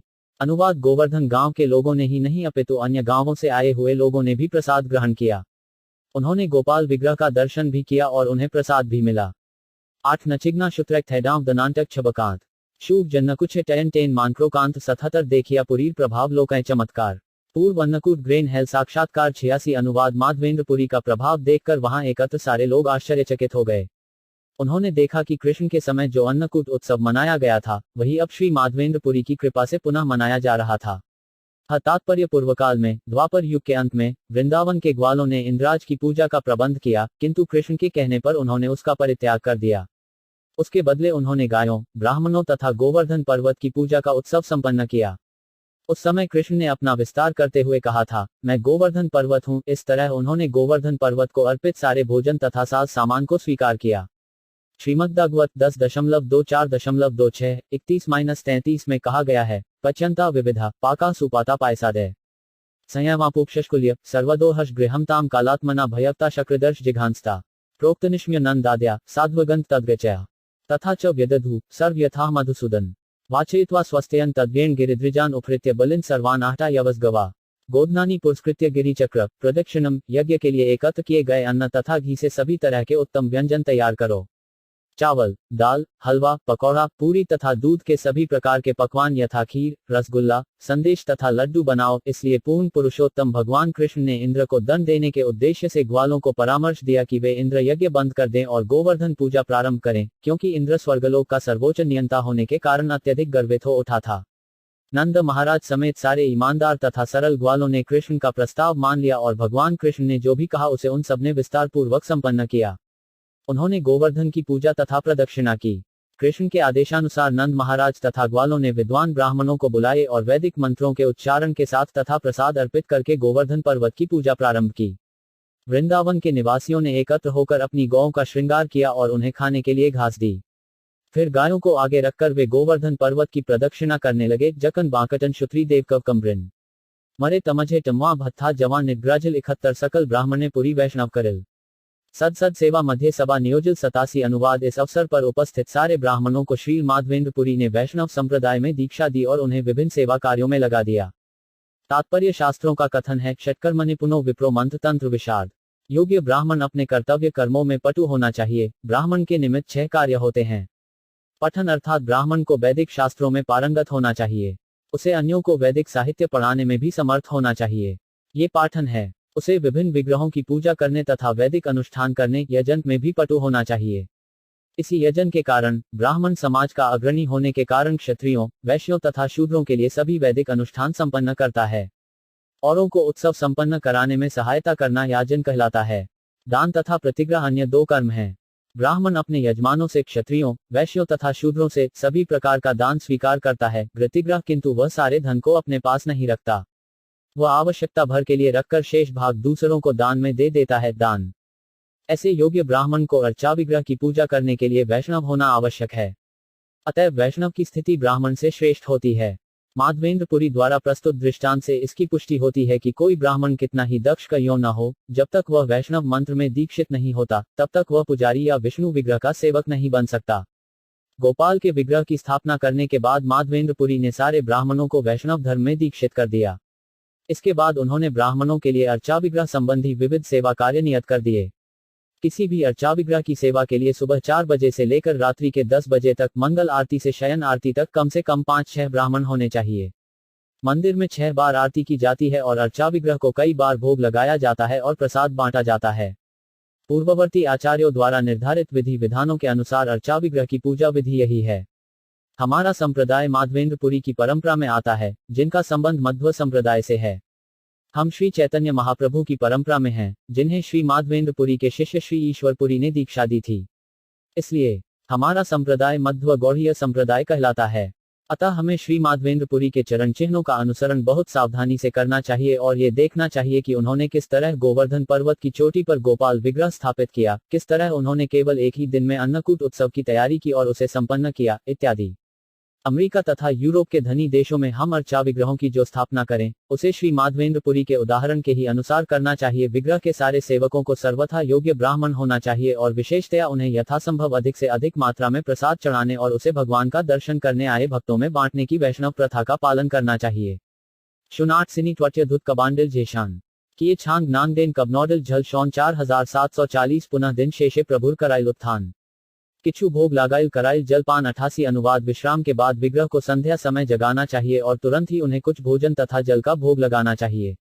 तात्पर्य इस भोग को वैकाली भोग अर्थात संध्या काल में लगाए जाना वाला भोग कहते हैं।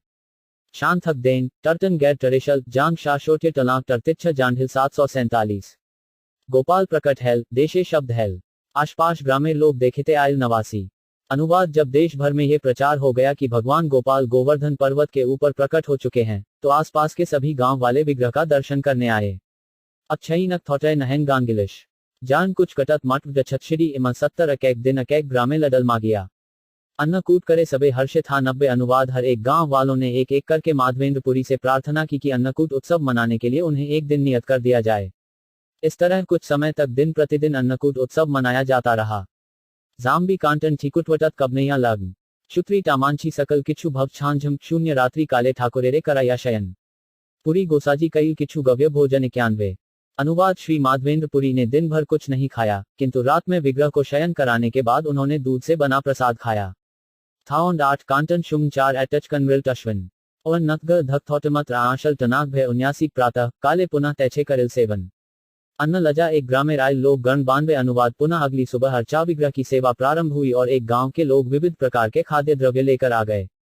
जाप्त घृच पथी लुक डॉलर ओटशगत छिल अशोटनन जानगन टनाक जान निगवा थशनिन 77 अन्न घृत दधी दुग्ध ग्रामे ग्रत छिल गोपालेर आगे लोक आनिया धर 93 अनुवाद गांव के सारे निवासी गांव भर का सारा अन्न घी दही तथा दूध गोपाल अर्चा विग्रह को भोग लगाने के लिए लाए। तात्पर्य वास्तव में अन्न घृत दधी तथा दुग्ध ये ही सारे भोजन के आधार हैं। शाक तथा फल तो गौण हैं। अन्न तरकारियों घी दुग्ध तथा दही से सैकड़ों हजारों प्रकार के व्यंजन बनाए जा सकते हैं। अन्नकूट उत्सव में गोपाल को अर्पित किए गए भोजन में यही पांचों सामग्रियां थीं। केवल आसुरिक प्रवृत्ति के लोग ही अन्य प्रकार के भोजन के प्रति आकृष्ट होते हैं, जिनका यहाँ हम उल्लेख भी नहीं करेंगे। हमें ये समझना होगा कि पौष्टिक भोजन प्रस्तुत करने के लिए हमें केवल अन्न घी दही और दूध की ही आवश्यकता होती है। अर्चा विग्रह को हम इनके अतिरिक्त और कुछ अर्पित नहीं कर सकते। वैष्णव आदर्श व्यक्ति होने के नाते अर्चा विग्रह को अर्पित भोजन के अतिरिक्त अन्य कुछ भी ग्रहण नहीं करता।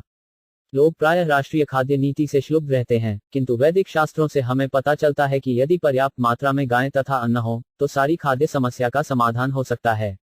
इसीलिए भगवद्गीता में संस्तुति की गई है कि वैश्य लोग अन्न उत्पन्न करें और गौवों को सुरक्षा प्रदान करें। गौवें सर्वाधिक महत्वपूर्ण पशु है, क्योंकि वे दूध जैसा चमत्कारी भोजन प्रदान करती हैं, जिससे घी तथा दही बनाया जा सकता है।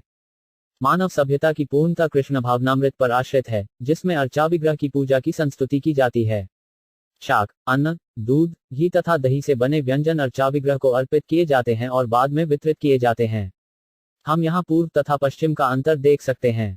जो लोग गोपाल विग्रह का दर्शन करने आए थे, वे सभी अपने साथ विग्रह को अर्पित करने हेतु तरह तरह के खाद्य पदार्थ लाए थे। जितना भी अन्न उपलब्ध था, वे अपने साथ लेते आए थे और वे अर्चा विग्रह के समक्ष न केवल स्वयं प्रसाद ग्रहण करने के लिए खड़े थे, अपितु उसे अन्यों में वितरित भी करना चाहते थे। कृष्ण भावनामृत आंदोलन भोजन बनाने, फिर उसे अर्चा विग्रह को अर्पित करने और फिर सामान्य लोगों में वितरित करने की प्रथा का जोरदार अनुमोदन करता है। इस कार्य को सारे विश्व में आरंभ करना चाहिए, क्योंकि इससे लोगों के पाप में भोजन खाने का अभ्यास बदलेगा और उनके आसुरी आचरण में सुधार होगा। आसुरी सभ्यता से विश्व में कभी भी शांति नहीं आ सकती। चूंकि भोजन करना मानव समाज की सर्वप्रथम आवश्यकता है, अतएव जो लोग भोजन बनाने और उसे वितरित करने के कार्य में लगे हैं, उन्हें माधवेंद्रपुरी से शिक्षा ग्रहण करनी चाहिए और अन्नकूट उत्सव मनाना चाहिए। जब लोग केवल अर्चाविग्रह को अर्पित किया प्रसाद ग्रहण करने लगेंगे, तो सारे असुर वैष्णव बन जाएंगे। जब लोग कृष्ण भावना भावित होंगे, तो स्वाभाविक है कि सरकार भी वैसी ही बनेगी। कृष्ण भावना भावित व्यक्ति सदैव अत्यंत उदार एवं हर एक का शुभचिंतक होता है। जब ऐसे लोग सरकार संभालेंगे, तो लोग निश्चित रूप से निष्पाप होंगे। तब उत्पात मचाने वाले असुर नहीं रहेंगे। केवल तभी समाज में शांतिमय वातावरण बना रह सकता है। शू कनी थाग विद कबनिन जका तच जन कुछे भोषण कब्रिन छांजन एक पूर्व दिन प्राय विप्र करिल रंधन तैछे अन्नकूट गोपाल करिल भोजन 94 अनुवाद दूसरे दिन पहले की तरह अन्नकूट उत्सव मनाया गया। सररे ब्राह्मणों ने भोजन पकाया और गोपाल ने उसे ग्रहण किया। बज वांजी टलाटकन कुटच जशत शिव 3D गौथोटनव जरुच थीडी बरु वासी षडी 77 ब्रजवासी लोके कृष्ण सहज प्रीति गोपालेर सहज प्रीति ब्रजवासी प्रति 95 अनुवाद कृष्ण भावनामृत संपन्न करने के लिए आदर्श स्थान ब्रजभूमि या वृंदावन है, जहां लोग स्वभावतः कृष्ण से प्रेम करते हैं और कृष्ण भी उनसे प्रेम करते हैं। तात्पर्य भगवद्गीता 4.11 में कहा गया है, ये यथा मां प्रपद्यन्ते तांस्थै भजाम्यहम्। भगवान कृष्ण तथा उनके भक्तों के बीच आदान प्रदान होता है। भक्त जितनी निष्ठा से कृष्ण से प्रेम करते हैं, कृष्ण भी उसी अनुपात से प्रतिदान करते हैं, यहाँ तक कि उच्च कोटि का भक्त कृष्ण से आमने सामने बातें कर सकता है। इसकी पुष्टि भगवद्गीता 10.10 में कृष्ण द्वारा हुई है। तेषां सतत युक्ताना भजता प्रीतिपूर्वकम ददामी बुद्धियुक्त यन मामुप्याति ते, जो लोग निरंतर मेरी भक्ति करते हैं और प्रेम पूर्वक मेरी सेवा करते हैं, उन्हें मैं बुद्धि प्रदान करता हूं जिससे वे मेरे पास आ सकते हैं। मनुष्य जीवन का वास्तविक उद्देश्य कृष्ण को समझना और भगवद्धाम लौट जाना है। अतएव जो व्यक्ति प्रेम तथा भक्ति के साथ कृष्ण की सेवा में निष्ठापूर्वक लगा रहता है, वह कृष्ण से बातें कर सकता है और आदेश प्राप्त कर सकता है, जिससे वह शीघ्रता से भगवद्धाम लौट सके। आज अनेक विद्वान धर्म विज्ञान का अनुमोदन करते हैं और भगवान के विषय में उन्हें कुछ अनुमान भी है, किंतु भगवान व्यवहारिक अनुभव के बिना का धर्म नहीं रहता। श्रीमद्भागवत में इसे एक प्रकार की ठगी कहा गया है। धर्म का अर्थ है पूर्ण पुरुषोत्तम भगवान कृष्ण के आदेशों का पालन करना। यदि कोई भगवान से बातें करने और उनसे शिक्षा ग्रहण करने के योग्य नहीं है, तो भला वह धर्म के सिद्धांतों को कैसे समझ सकता है? इस तरह कृष्ण भावनामृत के बिना धर्म या धार्मिक अनुभव को बातें करना समय का अपव्यय मात्र है। घश धम्भान शौडन जाम्भिवा जब टलाक औषथोन शिंगरा जवांत शत 7 महाप्रसाद खाइल आसिया सब लोग गोपाल देखिया सबार खंडे दुहक शोक 96 अनुवाद विभिन्न गांवों से अनेक लोग गोपाल विग्रह का दर्शन करने आए और उन सबने पेट भरकर महाप्रसाद ग्रहण किया। जब उन लोगों ने गोपाल के सर्वोत्कृष्ट रूप को देखा, तो उनका सारा शोक तथा दुहक नष्ट हो गया। जाओंग शो बन छुटमत यू थत भव थकक एन जदव कर्तव्य भच्छान जब एकाश पाश ब्रज भूमेर ग्रद ग्राम सब एक दिन सबे करे महोत्सव 97 अनुवाद ब्रजभूमि वृंदावन के आसपास के सारे गांव के लोग गोपाल के प्राकट्य की जानकारी मिलने पर इनका दर्शन करने आए। उन सब ने दिन प्रतिदिन अन्नकूट उत्सव मनाया। गौथॉन थंक जूनी नान्ना एल देश टच नान्ना अचवा लचफा टनाक लॉगिन जाम्भिद 770 गोपाल प्रकट शुनी नाना देश हैते नाना द्रव्य लजना लोक लागिल आसिते 98 अनुवाद इस तरह न केवल पड़ोसी गांव अपितु अन्य प्रांत भी गोपाल के प्रादुर्भाव के विषय में जान गए। फलतः सभी जगहों से लोग नाना प्रकार के उपहार लेकर आए। अशजान तनाक जब वद वद्धथनी छछटी कबनी नाम्बा अचवा टछे टम जानी 77 मथुरार लोग सब बड़ धनी भक्ति करी नाना द्रव्य भे दे आनी 99 अनुवाद मथुरा के बड़े बड़े धनी लोग भी नाना प्रकार के उपहार लेकर आए और उन्होंने भक्तिपूर्वक उन्हें अर्चाविग्रह को अर्पित किया। अन्न ट्वीश वल्न भंग छक्का 6 शशंत झामझा जाश्म निचवॉनफिन छाडांत 000 स्वर्ण रौप्य वस्त्र गंध भक्ष्य उपहार असख्य आय से नित्य बाढ़ी भांडार 100 अनुवाद इस तरह सोना चांदी वस्त्र सुगंधित द्रव्य तथा खाद्य पदार्थों के असंख्य उपहार आए और गोपाल का भंडार प्रतिदिन बढ़ता गया। 4 का बशान थनी रनिंग कब्जान डेल गबत्ती कद भांग छांडन टैकल टकत 6 शांशित 505 एक महाधनी क्षत्रिय कराइल मंदिर केह पाक भांडार कईल केह तब प्राचीर 101 अनुवाद धनी क्षत्रिय राजपुरुष ने मंदिर बनवा दिया। किसी ने भोजन पकाने के बर्तन दे दिए और किसी ने 4 दीवारियां बनवा दी। 7 का थक बर्तवानी अक 7 का भोंडी फल जज जशस भारछी भाषोटनत देशन 0031 ब्रजवासी 11 गाभी दिल सहस्त्र गाभी गोपालेर हेल 102 11 प्रत्येक ब्रजवासी वृंदावन के निवासी 111 गाभी गाय दिल दी सहस्त्र हजारों गाभी गौएं गोपालेर गोपाल की हेल हो गई। अनुवाद ब्रजभूमि में रहने वाले हर परिवार ने 1 गाय दी। इस तरह हजारों गायें गोपाल की संपत्ति बन गईं। तात्पर्य अर्चा विग्रह की प्रतिष्ठा करने, मंदिर बनवाने तथा मंदिर की संपत्ति बढ़ाने का यही उपाय है। हर व्यक्ति को चाहिए कि मंदिर के निर्माण कार्य के लिए उत्साहपूर्वक धन दे और प्रसाद वितरण के लिए अन्न भी दे। भक्तों को चाहिए कि वे भक्ति के संदेश का प्रचार करें और इस तरह लोगों को अर्चा विग्रह की व्यवहारिक सेवा में लगाएं। धनी व्यक्ति भी इस कार्य में भाग लेने के लिए आकृष्ट हो सकते हैं। इस तरह सारे लोग आध्यात्मिक रूप से प्रवृत्त होंगे और सारा समाज कृष्ण भावनामृत को ग्रहण कर सकेगा। भौतिक इंद्रियों को तुष्ट करने की इच्छा स्वयमेव घटेगी और इंद्रियां इतनी शुद्ध हो जाएंगी कि वे भक्ति की ओर उन्मुख होंगी। ऋषिकेन हषिकेश सेवनम भक्तिरुच्यते। भगवान हषिकेश की सेवा करने से इंद्रियां धीरे धीरे शुद्ध हो जाती हैं। शुद्ध इंद्रियों को भगवान ऋषिकेश की सेवा में लगाना ही भक्ति है। जब भक्ति के प्रति सुख भावना जागृत होती है, तब मनुष्य पूर्ण पुरुषोत्तम भगवान के यथारूप में समझ सकता है। भक्त्या मामभिजानाति यावान यश्चापि वत्ववः भगवद गीता 18.55। कृष्ण भावनामृत जागृत करने के लिए मनुष्यों को अवसर देने की यही विधि है। इस तरह से लोग सभी तरह से अपने जीवन को पूर्ण बना सकते हैं। जो शकेटेड जानडिना मुंडे टेयमांत्री बाग शुत्री टभामांशी जानशिन उआंट कब्जिग्रा रडन 007 गौर हरते आयला दुध वैरागी ब्राह्मण। पुरी गोसाजी राखिल तारे करिया ग्रतन 103। अनुवाद। अंत में बंगाल से 2 सन्यासी ब्राह्मण वहां आए। माधवेंद्र पुरी को वे बहुत अच्छे लगे और उन्हें वृंदावन में रखकर सभी सुविधाएं प्रदान की। मई एवं शिया कमरी टम्वा जमश जांच टम्वा छग शूरीज जाना त वॉफिल 004 से ही दुध शिष्य करी सेवा समर्पिल राज सेवा है। पुरी आनंद बाढ़ील 104। अनुवाद। तब माधवेंद्र पुरी ने उन दोनों को दीक्षा दी और भगवान की दैनिक सेवा का कार्यभार सौंप दिया। ये सेवा लगातार होती रही और अर्चा विग्रह की पूजा अत्यंत सुंदर ढंग से होने लगी थी। इससे माधवेंद्र पुरी अति आनंदित हुए। तात्पर्य 6 गोस्वामियों तथा उनके अनुयायियों ने कई मंदिरों की स्थापना की, यथा गोविंद मंदिर, गोपीनाथ, मदन मोहन, राधा दामोदर, श्याम सुंदर, राधा रमन तथा गोकुलानंद। इन गोस्वामियों के शिष्यों को इन मंदिरों की सेवा पूजा अर्चा विग्रह पूजा का भार सौंपा गया। ऐसा नहीं था कि ये शिष्य मूल गोस्वामियों के पारिवारिक सदस्य थे। सभी गोस्वामी सन्यासी थे और विशेषकर जीव गोस्वामी तो आजीवन ब्रह्मचारी थे। आजकल अर्चा विग्रह की सेवा में लगे होने के कारण सेवक जन गोस्वामी की पदवी ग्रहण करते हैं। इन सेवकों में से जिन्होंने अपने पद को उत्तराधिकार के रूप में पाया था, वे मंदिरों के मालिक बन गए हैं और उनमें से कुछ अर्चा विग्रहों की संपत्ति को इस तरह बेच रहे हैं मानो वह उनकी निजी संपत्ति हो। किंतु ये मंदिर मूलतः इन सेवकों के नहीं थे। अडे बच वजनन हुंडे कमरिल टमवन अपफिन शुत्री टभानसावी टर्शन चर्षण 007 एडमत वत्सर दुइट करिल सेजन। एक दिन पुरी गोसाजी देखिल स्वपन 105। अनुवाद। इस प्रकार 2 वर्षों तक मंदिर में अर्चा विग्रह की पूजा अत्यंत ऐश्वर्य के साथ चलती रही। तब एक दिन माधवेंद्र पुरी ने एक सपना देखा। शोनकट शुत्री जांघांत छांच नानशी आंध्रा घंग्रज फन तन टंश उठदम जुजांग 007। गोपाल कहे, पुरी आमार ताप नाही दाए मलयत चंदन लेप तबे से जुड़ाए 106। अनुवाद। सपने में माधवेंद्र पुरी ने देखा कि गोपाल कह रहे हैं, मेरे शरीर का ताप अभी भी कम नहीं हुआ है। तुम मलय प्रदेश से चंदन लाओ और मुझे शीतल बनाने के लिए मेरे शरीर पर इसका लेप करो। तात्पर्य गोपाल विग्रह अनेक वर्षों तक जंगल में दबे पड़े रहे और अब यद्यपि उन्हें प्रतिष्ठित करके उनका हजारों घड़े पानी से अभिषेक किया गया था, फिर भी उन्हें गर्मी लग रही थी।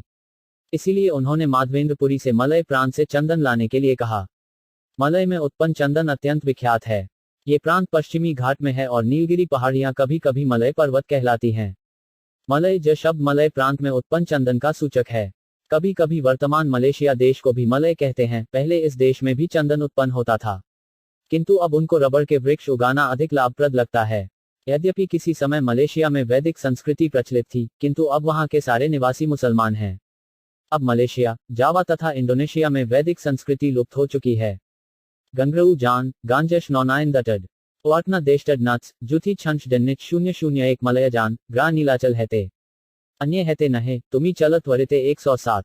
अनुवाद। तुम जगन्नाथपुरी से चंदत लाओ, कृपया तुरंत जाओ, चूंकि यह काम कोई और नहीं कर सकता, इसलिए तुम ही करो। अश्र टननी श्रुति टभोगांशिधय बुलटम मांटवन थैडू यांछा शौनिवांट दनना शूर टिकने 000 स्वप्न देखी पुरी गोसाजिर हेल प्रेमावेश प्रभु आज्ञा पालिबारे गेला पूर्व देश 108। अनुवाद। इस स्वप्न को देखकर माधवेंद्र पुरी गोस्वामी भगवत प्रेम के भाव के कारण अत्यंत प्रसन्न हुए और भगवान के आदेश का पालन करने के उद्देश्य से वे बंगाल जाने के लिए पूर्व की ओर चल पड़े।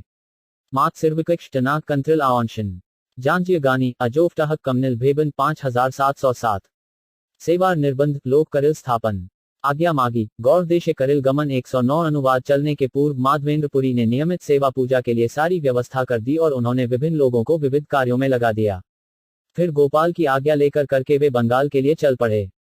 शीतशूत जाहिला जाटे शछान झिनवन घटना श्रुति टर्थंष्टकर्णी जानहा या जानना त जट 000 शांतिपुर आयला अदैताचार गया घरे पुरीर प्रेम देखी आचार्य का आनंद अंतरे 110 अनुवाद। जब माधवेंद्रपुरी शांतिपुर में अद्वैत आचार्य के घर पहुंचे तो माधवेंद्रपुरी में उर्मिपूर्ण भगवत प्रेम को देखकर आचार्य अत्यंत हर्षित हुए। दाव शीक्षी गशन तेनल गठन कब्रिल का फन्ना एक रिटन शुत्री डांटम की ग्रोफिश 4000 तांठ हाजी मंत्रलैल ग्रतन करिया चलीला दक्षिणे पुरी तारे दीक्षा दिया 111 अनुवाद। अद्वैत आचार्य ने माधवेंद्रपुरी से दीक्षा देने की प्रार्थना की। उन्हें दीक्षा देने के बाद माधवेंद्रपुरी दक्षिण भारत के लिए चल पड़े। तात्पर्य इस संबंध में श्री भक्तिसिद्धांत सरस्वती ठाकुर की टीका है कि अद्वैत आचार्य ने मध्व संप्रदाय की परंपरा के सन्यासी माधवेंद्रपुरी से दीक्षा ली। श्री चैतन्य महाप्रभु के अनुसार केबा विप्र केबा न्यासी शूद्र के नए यह कृष्ण तत्व वेदता से एक गुरु है। कोई चाहे ब्राह्मण हो, सन्यासी हो, शूद्र हो या अन्य कुछ, किंतु यदि वह कृष्ण तत्व में दक्ष है तो वह गुरु बन सकता है। चैतन्य चरितामृत मध्य 8.128। इस कथन की पुष्टि माधवेंद्रपुरी द्वारा की गई है। पचरात्रक अनुसार केवल गृहस्थ ब्राह्मण दीक्षा दे सकता है, अन्य कोई नहीं। जब कोई व्यक्ति दीक्षित हो जाता है तो यह माना जाता है कि वह ब्राह्मण बन गया। उपयुक्त ब्राह्मण द्वारा दीक्षा प्राप्त किए बिना अन्य किसी को ब्राह्मण नहीं बनाया जा सकता। दूसरे शब्दों में, जब तक कोई स्वयं ब्राह्मण नहीं होता तब तक वह किसी दूसरे को ब्राह्मण नहीं बना सकता। वर्णाश्रम धर्म का पालन करने वाला गृहस्थ ब्राह्मण अपने सच्चे श्रम से भगवान विष्णु को पूजा की विविध सामग्री प्राप्त कर सकता है। वस्तुतः लोग इन गृहस्थ ब्राह्मणों से दीक्षित होने की याचना करते हैं, जिससे वे वर्णाश्रम धर्म में सफल हो सकें या भौतिक इच्छाओं से मुक्त हो सकें। अतएव गृहस्थ आश्रम में रहने वाले गुरु को शुद्ध वैष्णव होना चाहिए। संन्यास आश्रम के गुरु को अर्चना करने के लिए बहुत कम अवसर मिल पाता है, किंतु यदि कोई दिव्य सन्यासी को गुरु स्वीकार करता है तो अर्चना की उपेक्षा नहीं की जाती। इस सिद्धांत की स्थापना के लिए ही श्री चैतन्य महाप्रभु ने अपना मत केबा विप्र केबा न्यासी श्लोक में दिया है। इससे सूचित होता है कि महाप्रभु को समाज की कमजोरी पता थी कि वे ऐसा मानते हैं कि केवल गृहस्थ ब्राह्मण ही गुरु हो सकता है। श्री चैतन्य महाप्रभु ने इंगित किया कि गुरु गृहस्थ, सन्यासी या शूद्र हो सकता है। गुरु को शास्त्रों के सार में पारंगत होना चाहिए, उसे पूर्ण पुरुषोत्तम भगवान का ज्ञान होना चाहिए। केवल तभी कोई गुरु बन सकता है। दीक्षा का वास्तविक अर्थ है शिष्य को दिव्य ज्ञान प्रदान करना, जिससे वह सारे भौतिक कलमश से मुक्त हो सके। 8 वगोंज ट्रैकन टिशोनीनांश छतलन डांस कर्ण टनशिलका देशन विदर्शन 004 रेमुनाते कईल गोपीनाथ दर्शन तार रूप देखिजा हेल विहोल मन 112। अनुवाद दक्षिण भारत जाते समय माधवेंद्रपुरी रेमुना गए, जहां गोपीनाथ स्थित हैं। विग्रह की सुंदरता देखकर माधवेंद्रपुरी भाव विभोर हो गए। नरऊ शीच कबनी झंड चाष्टव अभिना काका छांत नांगे बांचट शुंडिला 007 नृत्य गीत करी जगमोहन वसीला क्या कया भोग लागे। ब्राह्मण ने पुछला 113 अनुवाद मंदिर के बरामदे में, जहां से लोग सामान्यतया अर्चा विग्रह का दर्शन करते थे, माधवेंद्रपुरी ने कीर्तन और नृत्य किया। फिर वे वहां बैठ गए और उन्होंने एक ब्राह्मण से पूछा कि अर्चा विग्रह को किस किस वस्तु का भोग लगाया जाता है। 8 जवां तमोई टर्नाशन जाना तिज मटन फैडन टछाब नाटश 4 शान बुली झनुभांटन 008 से बार सौष्टव देरिब आनंदित मने उत्तम भोग लागे अद्भुजी अनुमाने 114 अनुवाद प्रबंध की उत्कृष्टता से माधवेंद्रपुरी ने अनुमान लगाया कि वहां अवश्य उत्तम भोजन ही अर्पित किया जाता होगा। टेटच शेष छांगे नांगे मकन हशुछिव हचटच दिगांटन टच्छांच भोषोटल लांभोंडेव 0507 और अच्छे यहा भोग लागे सकल ई पुछिब ऐछे भियाने भोग गोपाले लागाइब 115 अनुवाद। माधवेंद्रपुरी ने सोचा, मैं पुजारी से पूछूंगा कि गोपीनाथ को किस प्रकार का भोजन अर्पित किया जाता है, जिससे हम भी अपने रसोई घर में उनकी व्यवस्था करके वैसा ही भोजन श्री गोपाल को अर्पित कर सकें। अनाभि शुच्छष्टिटन बांबटिगत आंदन बांचने कशली मव छांशे विविग्यद्रन 007 अड लागी पुछलेन ब्राह्मणे स्थाने ब्राह्मण कहिल सब भोग विवरणे 116 अनुवाद। जब ब्राह्मण पुजारी से इस विषय में पूछा गया तब उसने विस्तार पूर्वक बतलाया कि गोपीनाथ के अर्चा विग्रह को कौन कौन से भोग अर्पित किए जाते हैं। मक्कांग्र एछांगे मांदव कौत जश्रिच टेक्नी मांद जाने ब्रिज्यांटव छत्ती झगरच मजान 01 संध्याय भोग लागे क्षीर अमृत केली नाम द्वादश मृतपात्रे भरी अमृत समान 117 अनुवाद। ब्राह्मण पुजारी ने कहा, संध्या समय अर्चा विग्रह को मिट्टी के 12 पात्रों में खीर का भोग लगाया जाता है। चूंकि इसका स्वाद अमृत जैसा होता है, अतएव यह अमृत केली कहलाता है। भीनांशे ओइत वनी थभिग माम भ्यांस श्रुतिविटेड अदच दछौन कांड नानशी जात 0057 गोपीनाथेर क्षीर बलि प्रसिद्ध नाम ग्रार पृथ्वीते ऐछे भोग कहाँ नहीं आर 118 अनुवाद। ये खीर सारे जगत में गोपीनाथ क्षीर के नाम से विख्यात है। ऐसी खीर दुनिया में अन्यत्र कहीं भी अर्पित नहीं की जाती है। न कांटल टमिए डांशे जी कृतत नानशिन जूनी शुत्री टभीमाथी 4 किछु बटन विचित्र 007 हैन काले सर भोग ठाकुरे लागिल शुनी पुरी गोसाजी किछु मने विचारिल 119 अनुवाद। जब माधवेंद्रपुरी ब्राह्मण पुजारी से बातें कर रहे थे तब खीर का भोग अर्चाविग्रह के समक्ष लगाया गया था। ये सुनकर माधवेंद्रपुरी ने इस प्रकार विचार किया। जैगनाशी ओज थम्मान जनगछी शांडे आज सानी एडिटर श्रीव टबोथांटन लाम्भोंडे 0340 अयाचित क्षीर प्रसाद अल्पग्रदी पाए स्वाद जानी तैचे क्षीर गोपाले लगाई 120 अनुवाद। यदि मुझे बिना मांगे थोड़ी सी खीर मिल जाए तो मैं उसे चख लूं और ऐसी ही खीर अपने भगवान गोपाल के लिए तैयार करूं थे किरनांग न छाशोद्विक आमवदैल एन कांटन टांग मज्जे जामछी वांझिल 040 एड इच्छाए लज्जा पाया विष्णु स्मरण कईल हैन काले भोग सरी आरती बाजिल 121 अनुवाद। जब माधवेंद्रपुरी को खीर चखने की इच्छा हुई तो उन्हें बहुत लज्जा आ गई, अतएव वे तुरंत ही भगवान विष्णु का चिंतन करने लगे। जब वे इस प्रकार भगवान विष्णु का चिंतन कर रहे थे तब भोग का अर्पण समाप्त हो गया और आरती शुरू हो गई। जांग्रछी टरुशिग्ना शुत्री टैंकन नमकांग वांटित जडेना कांस किछु मां कशनी जांच 049 आरती देखिया पुरी कईल नमस्कार बाहिरे आयला कार्य किछु ना कहिल आर 122 अनुवाद। आरती समाप्त होने के बाद माधवेंद्रपुरी ने अर्चाविग्रह को नमस्कार किया और फिर मंदिर से बाहर चले गए। उन्होंने किसी से और कुछ भी नहीं कहा। जागशची वृद्धि शुत्री विज्वच छेपान जायगचित शतिन थाम नदश छेलवास 047 अयाचित वृत्तिपुरी विरक्त उदास अयाचित पाइलेखा न नहे उपवास 123 अनुवाद। श्री माधवेंद्रपुरी भिक्षा मांगने से बचते थे। वे पूर्णतया विरक्त और भौतिक वस्तुओं के प्रति उदासीन थे। बिना मांगे यदि कोई खाने के लिए कुछ दे देता तो खा लेते, अन्यथा वे उपवास करते थे। तात्पर्य ये परमहंस अवस्था अर्थात सन्यासी की सर्वोच्च अवस्था है। सन्यासी द्वार द्वार भिक्षा मांगकर भोजन एकत्र कर सकता है, किंतु परमहंस जिसने अयाचित वृत्ति या आजगव वृत्ति धारण की है वह किसी से भोजन नहीं मांगता। यदि कोई स्वेच्छा से उसे भोजन देता है तो वह ग्रहण करता है। अयाचित वृत्ति का अर्थ है भिक्षा न मांगा और आजय वृत्ति उस व्यक्ति को सूचित करती है जो अजगर के समान है और भोजन प्राप्त करने के लिए कोई प्रयास नहीं करता, अपितु भोजन को स्वतः अपने मुख तक आने की प्रतीक्षा करता है। दूसरे शब्दों में परमहंस बिना खाए या सोए एकमात्र भगवान की सेवा में लगा रहता है। 6 गोस्वामियों के विषय में कहा गया था निद्राहार विहार का दिविजितो। परमहंस अवस्था में मनुष्य नींद भोजन तथा इंद्रिय तृप्ति की इच्छा पर विजय प्राप्त कर लेता है। वह सदैव अत्यंत दैन्य भाव से दिन रात भगवान की सेवा में लगा रहने वाला साधु होता है। माधवेंद्रपुरी ने ये परमहंस अवस्था प्राप्त कर ली थी। थंगाम्बू छुच ऋषा जुका मानशी वानथ कीन केष्ठा देशन छाटिश गोटन जशवरांटन 028 प्रेमामृते तृप्त क्षुधा तृष्णा नहीं बाधे शीर इच्छा हेल ताहे माने अपराधे 124 अनुवाद। माधवेंद्रपुरी जैसा परमहंस सदैव भगवान की प्रेमाभक्ति से संतुष्ट रहता है। भौतिक भूख प्यास उनके कार्यकलापों में बाधक नहीं बन सकते। जब उन्हें अर्चाविग्रह को अर्पित थोड़ी खीर खाने की इच्छा हुई तो उन्होंने सोचा कि उनसे अपराध हुआ है, क्योंकि वे अर्चाविग्रह को भोग लगाई जा रही वस्तु को खाना चाह रहे थे। तात्पर्य यह उचित होगा कि जब अर्चाविग्रह को अर्पण करने वाली भोग सामग्री रसोई घर से अर्चाविग्रह के कमरे में ले जाई जा रही हो तो उसे ढक दिया जाए। इस तरह दूसरे लोग इसे देख नहीं सकते। जो भक्ति के उच्च नियमों का पालन करने के अभ्यस्त नहीं है उन्हें ये भोजन खाने की इच्छा हो सकती है, जो कि अपराध है। अतएव किसी को इसे देखने तक का अवसर नहीं देना चाहिए, किंतु अर्चाविग्रह के समक्ष उसे अवश्य खोल देना चाहिए। अर्चाविग्रह के समक्ष खुले भोजन को देखकर माधवेंद्रपुरी के मन में उसे थोड़ा चखने की इच्छा हुई, जिससे वे अपने गोपाल के लिए ऐसी ही खीर बना सकें, किंतु माधवेंद्रपुरी नियम के इतने पक्के थे कि उन्होंने इसे अपराध समझा। अतएव किसी से कुछ कहे बिना वे मंदिर से बाहर चले गए। इसीलिए परमहंस को विजिव षडगुण कहा जाता है। उसे काम, क्रोध, लोभ, मोह, मत्सर्य तथा क्षुधा तृष्णा इन 6 भौतिक गुणों को जीत लेना चाहिए।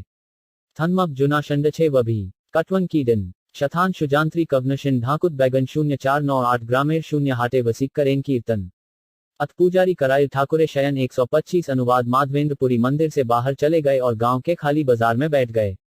वे वहां बैठकर कीर्तन करने लगे। इसी बीच मंदिर के पुजारी ने अर्चाविग्रह को शयन करा दिया।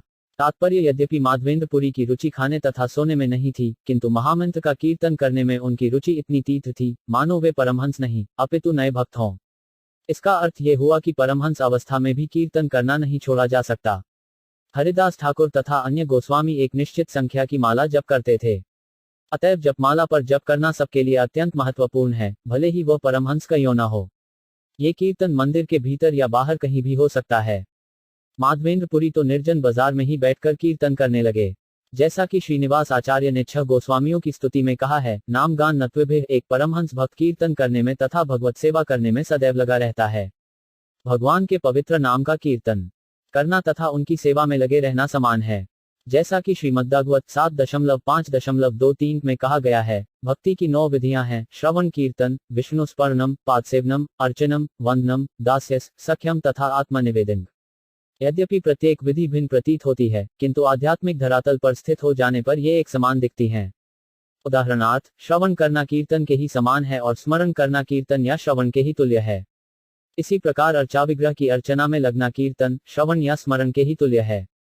भक्त से अपेक्षा की जाती है कि वह भक्ति की सभी 9 विधियों को स्वीकार करे, किंतु यदि इनमें से एक ही विधि का अच्छे ढंग से पालन किया जाए तो उसे तब भी सर्वोच्च स्थिति परमहंस प्राप्त हो सकती है और वह भगवान के धाम को लौट सकता है। नीरज कुछ कबरी शुझावरी कबनल बैगनन आशंतन ठीकुट जानजी वनीना वहन 027 निष्कृत्य करी पुजारी करिल शयन।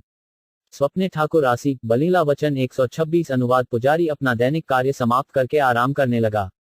सपने में उसने देखा कि गोपीनाथ अर्चाविग्रह आकर उससे बातें कर रहे हैं। अर्चाविग्रह इस प्रकार बोले: 79 शुचतंत्री कंधांत विद्धायम गही तक ब्रांशिग्नांडी जकलांजी कांग्रन 021 उठै पुजारी कर द्वार विमोचन।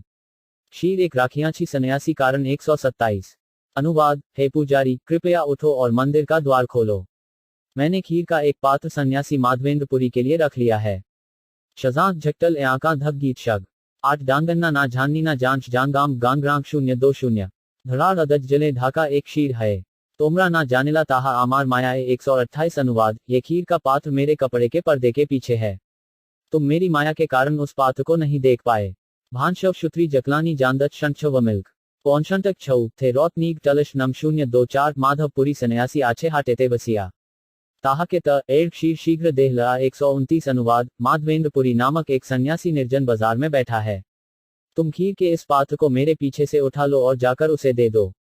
अष्टनुथी शुचतवरी छेली कबलीना बिछांग राम कमनी कषाय शुनी मूक तकन घांत 70 स्वप्न देखी पुजारी उठी करिला विचार। स्नान करी कपाट खुली मुक्त कई द्वार 130। अनुवाद: स्वप्न पूरा होने पर पुजारी तुरंत शैया से उठ खड़ा हुआ और उसने अर्चाविग्रह के कक्ष में प्रवेश करने के पूर्व स्नान करना उचित समझा। फिर उसने मंदिर का द्वार खोला। शदात आँच उटन शौडन टमडे कीव आना टलशी ओत नज्झे हछेल यांशी 070 धड़ान आंचल तले पायल सैट शीर स्थान लेपी शीर लजा हल बाहिर 131। अनुवाद: अर्चाविग्रह के निर्देशानुसार पुजारी ने खीर का पात्र कपड़े के पर्दे के पीछे पाया। उसने वह पात्र हटाया और उस स्थान को साफ किया जहां वह रखा था। इसके बाद वह मंदिर से बाहर चला गया। घांग निम्न ऑटम टगला टमडे कौत ननका शन शत बूटन भानशव शुरीदक छाछ 074 द्वार दिया ग्रामे गेला से शीरला हाटे हाटे बुले माधवपुरी के चाहिया 132। अनुवाद: वह मंदिर का द्वार बंद करके खीर का पात्र लेकर गांव में चला गया। उसने माधवेंद्रपुरी की खोज में प्रत्येक हाट में जाकर पुकारा। ओत नज दे यांत मांद गानशव शुत्री 8 डांगा नाम भी टशानी नांश ओ अस्टल छुत्री 077 शीर लहेड़ ग्राड़ नाम माधवपुरी तोमा लागी गोपीनाथ क्षीर कई चुरी 133। अनुवाद: वह पुजारी खीर का पात्र उठाकर पुकारने लगा, जिसका नाम माधवेंद्रपुरी हो वह आकर यह पात्र ले जाए। गोपीनाथ ने तुम्हारे लिए इस खोर के पात्र की चोरी की है। तात्पर्य यहाँ पर परम सत्य तथा सापेक्ष सत्य का अंतर बतलाया गया है। भगवान गोपीनाथ ने यहाँ स्पष्ट रूप से घोषित किया गया है कि वे चोर हैं। उन्होंने खीर पात्र चुराया था, किंतु उन्होंने इस बात को छिपाया नहीं, क्योंकि उनके द्वारा चोरी की यह लीला परम दिव्य आनंद का स्रोत होती है। भौतिक जगत में चोरी करना अपराध है, किंतु आध्यात्मिक जगत में भगवान द्वारा चोरी करना दिव्य आनंद का स्रोत होता है। संसारी धूर्त, जिन्हें भगवान की दिव्य प्रकृति का ज्ञान नहीं है, कभी कभी कृष्ण को अनैतिक कहते हैं, किंतु वे यह नहीं जानते कि ऊपर से अनैतिक दिखने वाले उनके कार्य, जिन्हें गुप्त नहीं रखा जाता, भक्तों को असीम आनंद प्रदान करने वाले होते हैं। ये धूर्त पूर्ण पुरुषोत्तम भगवान की दिव्य लीलाओं को न जानने के कारण उनके चरित्र पर लांछन लगाते हैं और तुरंत ही दुष्टों, धूर्त, नराधम, असुर और जिनका ज्ञान माया द्वारा हर लिया गया है की श्रेणी में आ जाते हैं। भगवद गीता 7.15 में कृष्ण बतलाते हैं, न मां दुष्कृतिनो मूढ़ा प्रपद चिंते नराधमा मायपत ज्ञाना आयुर्भावमाश्रिता, जो निपट मूर्ख हैं, मनुष्यों में अधम हैं, जिनका ज्ञान माया द्वारा हर लिया गया है तथा जो आसुरिक प्रवृत्ति के हैं, वे दुष्ट मेरी शरण में नहीं आते। संसारी धूर्त नहीं समझ सकते कि कृष्ण जो भी करते हैं वह दिव्य होने के कारण सर्वदा शुभ होता है। भगवान के इस गुण की व्याख्या श्रीमद्भागवत 10.33.29 में हुई है। कोई किसी सर्वोपरि शक्तिशाली व्यक्ति के कुछ कार्यों को भौतिक गणना के अनुसार अनैतिक मान सकता है, किंतु ये हकीकत नहीं है। उदाहरणार्थ, सूर्य पृथ्वी की सतह से जल सोखता है, किंतु वह केवल समुद्र का ही जल नहीं सोखता, वह गंदे नालों का भी जल सोखता है, जिसमें मूत्र तथा अन्य अशुद्ध पदार्थ पड़े रहते हैं। किंतु ऐसा जल सोखने से सूर्य अशुद्ध नहीं हो जाता। प्रत्युत सूर्य गंदे स्थान को शुद्ध बनाता है। यदि कोई भक्त किसी अनैतिक या अनुचित कार्य के लिए पूर्ण पुरुषोत्तम भगवान के पास जाता है, तब भी वह शुद्ध बन जाता है, इससे भगवान दूषित नहीं होते। श्रीमद्भागवत 10.9.15 में कहा गया है कि यदि कोई काम, क्रोध या भयवश भी काम, क्रोध, भयम भगवान शरण ग्रहण करता है, तो वह शुद्ध हो जाता है। गोपियां युवावस्था में थीं। वे कृष्ण के पास पहुंची, क्योंकि कृष्ण सुंदर तरुण किशोर थे। बाह्य दृष्टि से वे काम के वशीभूत होकर भगवान के पास पहुंची और भगवान ने उनके साथ अर्धरात्रि में नृत्य किया। संसारी दृष्टि से ये कार्य अनैतिक लग सकते हैं, क्योंकि कोई विवाहिता या अविवाहिता तरुणी अपना घर छोड़कर किसी तरुण किशोर से मिलने और उसके साथ नृत्य करने नहीं जा सकती। यद्यपि सांसारिक दृष्टि से यह अनैतिक है, किंतु गोपियों के इन कृत्यों को भक्ति का सर्वोच्च रूप माना जाता है। कईयों की वे अर्धरात्रि में कामवश जिनके पास पहुंची, वे भगवान कृष्ण थे। किंतु अभक्त लोग इसे नहीं समझ सकते। मनुष्य को चाहिए कि कृष्ण को तत्व से यथार्थ रूप में समझे। उसे अपने सामान्य ज्ञान का उपयोग करना चाहिए और विचार करना चाहिए कि यदि केवल कृष्ण के पवित्र नाम का उच्चारण करने से मनुष्य शुद्ध हो सकता है, तो फिर स्वयं कृष्ण किस तरह अनैतिक हो सकते हैं। दुर्भाग्यवश संसारी मूर्खों को शैक्षिकी नेता मान लिया जाता है और उन्हें सामान्य जनता को अधार्मिक सिद्धांत पढ़ाने हेतु उच्च पद दे दिए जाते हैं। इसकी व्याख्या श्रीमद्भागवत 7.5.31 में हुई है। अंधा यथाथैरूपनी यमाना, अंधे लोग दूसरे अंधे लोगों को मार्गदर्शन देने का प्रयत्न कर रहे हैं। ऐसे धूर्तों के अधकचरे ज्ञान के कारण सामान्य लोगों को गोपियों के साथ कृष्ण लीलाओं की चर्चा नहीं करनी चाहिए। अभक्त को तो भगवान द्वारा अपने भक्त के लिए खीर चुराने की भी विवेचना नहीं करनी चाहिए। यह आगाह किया जाता है कि इन बातों के विषय में कोई सोचे तक नहीं। यद्यपि कृष्ण सभी शुद्धों में सर्वाधिक शुद्ध हैं, किंतु संसारी लोग कृष्ण की लीलाओं को अनैतिक मानकर स्वयं दूषित हो जाते हैं। इसलिए श्री चैतन्य महाप्रभु गोपियों के साथ कृष्ण की लीलाओं की चर्चा कभी भी सार्वजनिक रूप से नहीं करते थे। वे इनकी चर्चा केवल अपने 3 अंतरंग पार्षदों के साथ करते थे।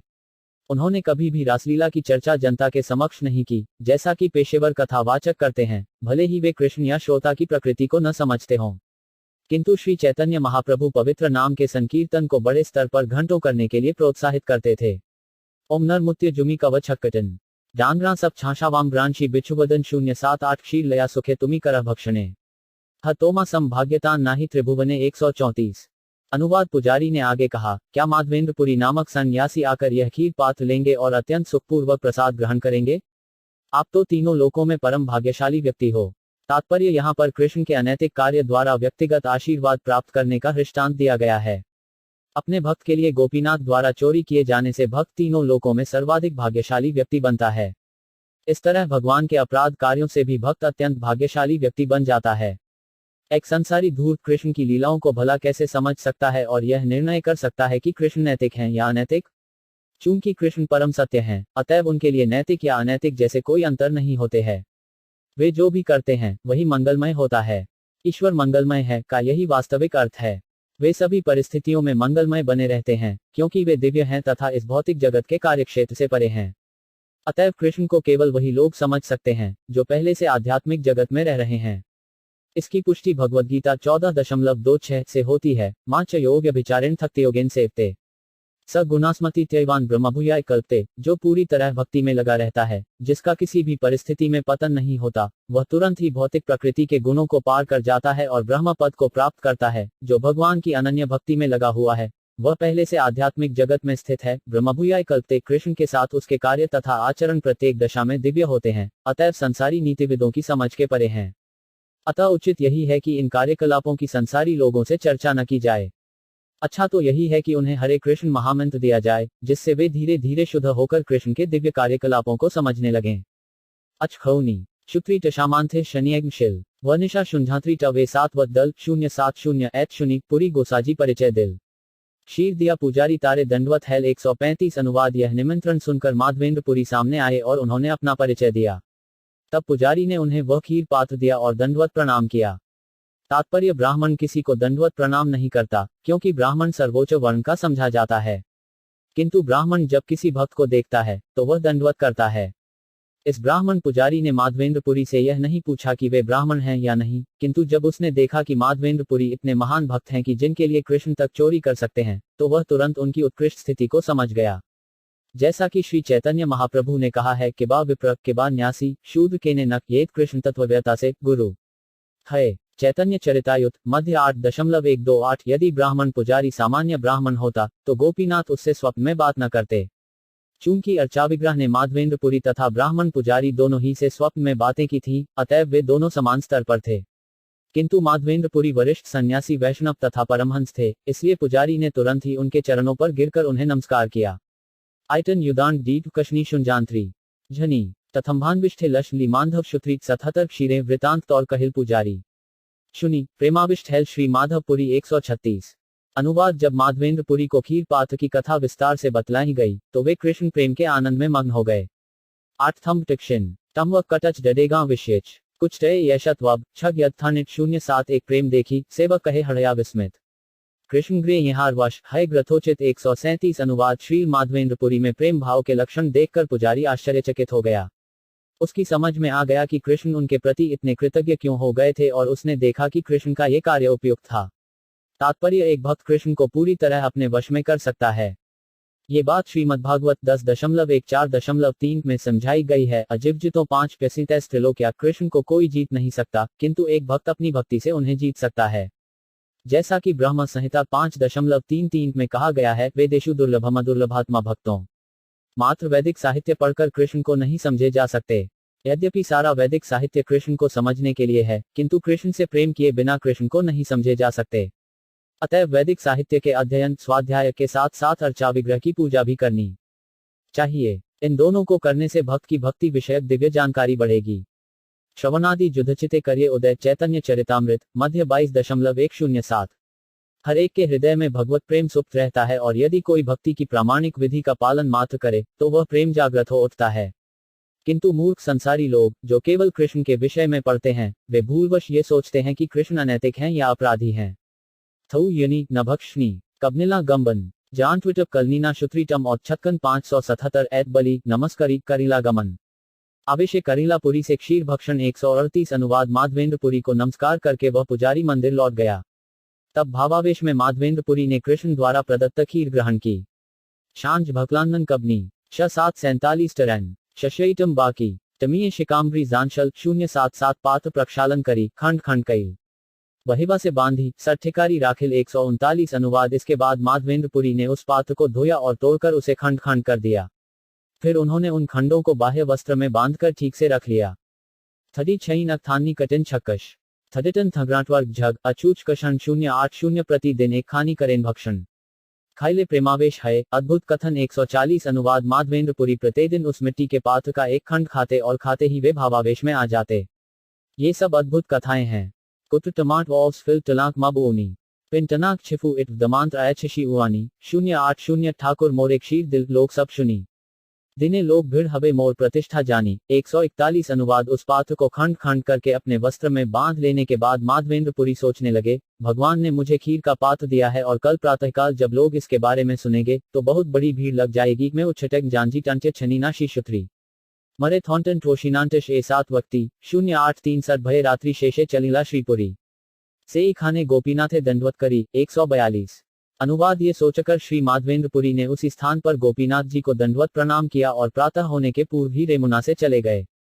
एनी जर्दना शुत्रीखी म्यनायन फाबन ग्रांथ टच्ची ऐशलो थटन्य टच विहॉल 087 चली आयलापुरी श्री नीलाचल जगन्नाथ देखित हैला प्रेमिते विहॉल 143। अनुवाद। माधवेंद्रपुरी चलते चलते जगन्नाथपुरी पहुंचे, जो नीलाचल के नाम से भी विख्यात है। वहां उन्होंने भगवान जगन्नाथ जी के दर्शन किए और प्रेमानंदवश विनल हो गए। थंगाट फट भटक शंटम नांदच भोग झर्षन्नांत लतंटन मशन जुत्शांग्र 088 प्रेमावेशे उठे पढ़े हासे नाचे गाए जगन्नाथ दर्शने महासुख पाए 144। अनुवाद। श्री माधवेंद्रपुरी भगवत प्रेम से भावाभिभूत होकर कभी उठ खड़े होते और कभी भूमि पर गिर पड़ते। कभी वे हंसते नाचते और गाते। इस प्रकार जगन्नाथ विग्रह के दर्शन करके उन्होंने दिव्य आनंद का अनुभव किया।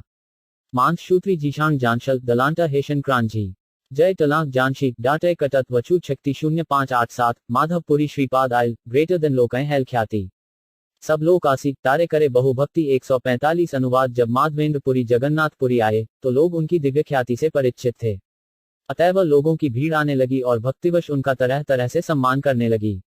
थंशिशांव चछांव थडे उतंशविश गणना बांट छांवश्य विषांडो निर्भिट 087 प्रतिष्ठार स्वभाव एड़ जगते विदित ग्रेना वाउछे तार है विधाता निर्मित 146 अनुवाद मनुष्य भले ही न चाहता हो फिर भी विधाता द्वारा नियत प्रतिष्ठा उसे मिल ही जाती है। निस्संदेह भक्त की दिव्य प्रतिष्ठा समग्र विश्व में फैल जाती है। थाचिहित छटगम शुत्री दत्नाशैनांजिश कृथन थंडिशी छटन मध्य षडांक 081 प्रतिष्ठार भयपुरी गेला पलाजा कृष्ण प्रेम प्रतिष्ठा चले सड़े गढ़ा 147 अनुवाद अपनी प्रतिष्ठा के भय से माधवेंद्रपुरी रेमुना छोड़कर चले गए, किंतु भगवत प्रेम द्वारा प्रदत्त प्रतिष्ठा इतनी उत्कृष्ट है कि वह भक्त के साथ साथ जाती है, मानो उसका पीछा कर रही हो। तात्पर्य भौतिक जगत के प्रायः सारे बद्ध जीव ईर्ष्यालु होते हैं। ईर्ष्यालु व्यक्ति सामान्यतः उसका विरोध करते हैं जिससे स्वयं कुछ प्रतिष्ठा प्राप्त हो जाती है। ईर्ष्यालु लोगों के लिए ऐसा करना स्वाभाविक है।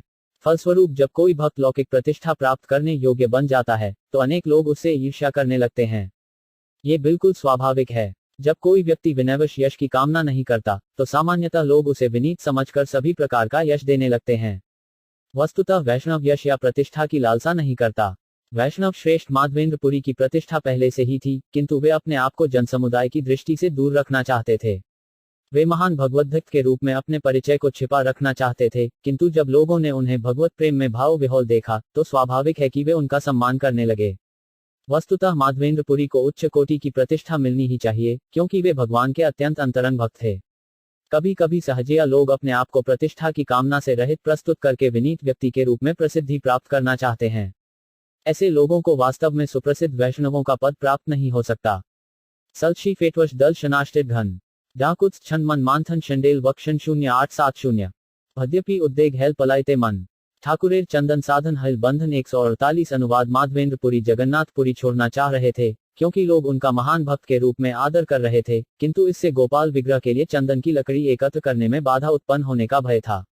जबरांश टनवक याड यक्षुंग भषंड जवादक किन शुत्री भाषान वृदान 08 जगन्नाथेर सेवक ग्रत ग्रतेक महांत सभा के कहिलपुरी गोपाल वृतांत 149 अनुवाद श्री माधवेंद्रपुरी ने वहां पर जगन्नाथ जी के सभी सेवकों तथा महान भक्तों से श्री गोपाल के प्राकट्य की कथा बतलाई। औशौन इन तम गांटब खनी छत शैने जानटन छन जमनांशी कमनिन मम 070 गोपाल चंदन मागे शुनि भक्तगण आनंदे चंदन लागी करिल व्रतन 150 अनुवाद जब जगन्नाथपुरी के सारे भक्तों ने सुना कि गोपाल विग्रह चंदन चाहते हैं तो सभी हर्षित होकर चंदन एकत्र करने का प्रयास करने लगे। ब्राज शांज मटन गांव गांध शेगिच्छा ओआंत गांभी करभूव एंतिन कबनीना मध्य 085 राजपात्र सने ग्राड़ ग्राड़ परिचय तारे मागी कर्पूर चंदन करीला सग्यय 151 अनुवाद जो लोग राज अधिकारियों से परिचित थे वे उनसे मिले और कपूर तथा चंदन मांग मांग कर एकत्र किया। तात्पर्य ऐसा लगता है कि जगन्नाथ विग्रह के लिए मलयज चंदन तथा कपूर का प्रयोग होता था। कपूर का प्रयोग उनकी आरती में और चंदन का उपयोग उनके शरीर पर लेप करने में होता था। ये दोनों वस्तुएं सरकारी नियंत्रण में थीं, इसीलिए भक्तों को सरकारी अफसरों से मिलना पड़ा। उन्हें सारी बातें बताकर चंदन तथा कपूर को जगन्नाथपुरी से बाहर ले जाने की अनुमति प्राप्त की गई। अक्वित धक्टमवक छनहन वष्टिच शुक्री टशानमांशिज मतनशल जबल मट्टियु 05891 विप्र एक सेवक चंदन वहिते पुरी गोसाजिर सड़े दिल संबल सहिते 152 अनुवाद इस चंदन को ले जाने के लिए माधवेंद्रपुरी को एक ब्राह्मण तथा एक सेवक दिया गया। उन्हें आवश्यक मार्ग व्यय भी दिया गया। घांगी रानी छाफराडिटी जोज शौज छांट ब्रांच टंता कबरी एल शुत्री टोमानशिबत कट 087 घाटी दानी छाड़ाइते राजपात द्वारे राजलेखा करी दिलपुरी गोसजी करे 153 अनुवाद रास्ते के चुंगी वसूलने वालों से बचने के लिए माधवेंद्रपुरी को सरकारी अफसरों से छूट के आवश्यक कागजात दिलाए गए। ये कागजात उनके हाथ में दिए गए। एनलिन भानशव शुत्री उनतन लक्ष शाह कचपिटन टनमुगों चूंकबिल शिमगना 078 चलल माधवपुरी चंदनलन्या कद दिने रेमुनाते उत्तरल गया 154 अनुवाद इस तरह माधवेंद्रपुरी चंदन सहित वृंदावन के लिए चल पड़े और कुछ दिनों के बाद वे पुनः रेमुना गांव तथा वहां के गोपीनाथ मंदिर में पहुंचे।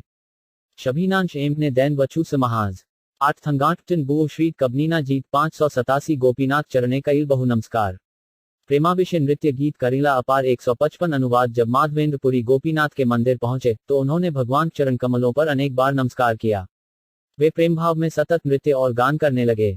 शुक्री टर्शी तमवक जब जगग्रान कपशिन रिव थम्मान निगना डीन्स छिका कवंशल 0787 पुरी देखी सेवक सब सम्मान करिल क्षीर प्रसाद दिया तारे भिक्षा कराइल 156 अनुवाद जब गोपीनाथ के पुजारी ने माधवेंद्रपुरी को फिर से आए देखे तो उसने उन्हें सादर नमस्कार किया और उन्हें खीर प्रसाद खिलाया। में जानटप टर्कवान कबनल सेशन ब ब्राह्मी देष्टन शुत्री दलथिल चषण 071 से रात्रे देवालय करिल शयन शेष रात्रि हेलेपुरी देखिल स्वपन 157। अनुवाद उस रात माधवेंद्रपुरी ने मंदिर में विश्राम किया, किंतु रात्रि के अंत में उन्हें दोबारा स्वप्न दिखलाई पड़ा। शौशौन जाम्भिग्ना कटई छम तट बांधव कर्षबेन तन जानगी शौहिनैंथ मत 080 गोपाल आसिया कहे शुन हे माधव कर्पूर चंदर आमी पाइलाम सब 158। अनुवाद माधवेंद्रपुरी ने सपने में देखा कि गोपाल उनके सामने आकर कह रहे हैं, हे माधवेंद्रपुरी, मुझे पहले ही सारा चंदन तथा कपूर प्राप्त हो चुका है।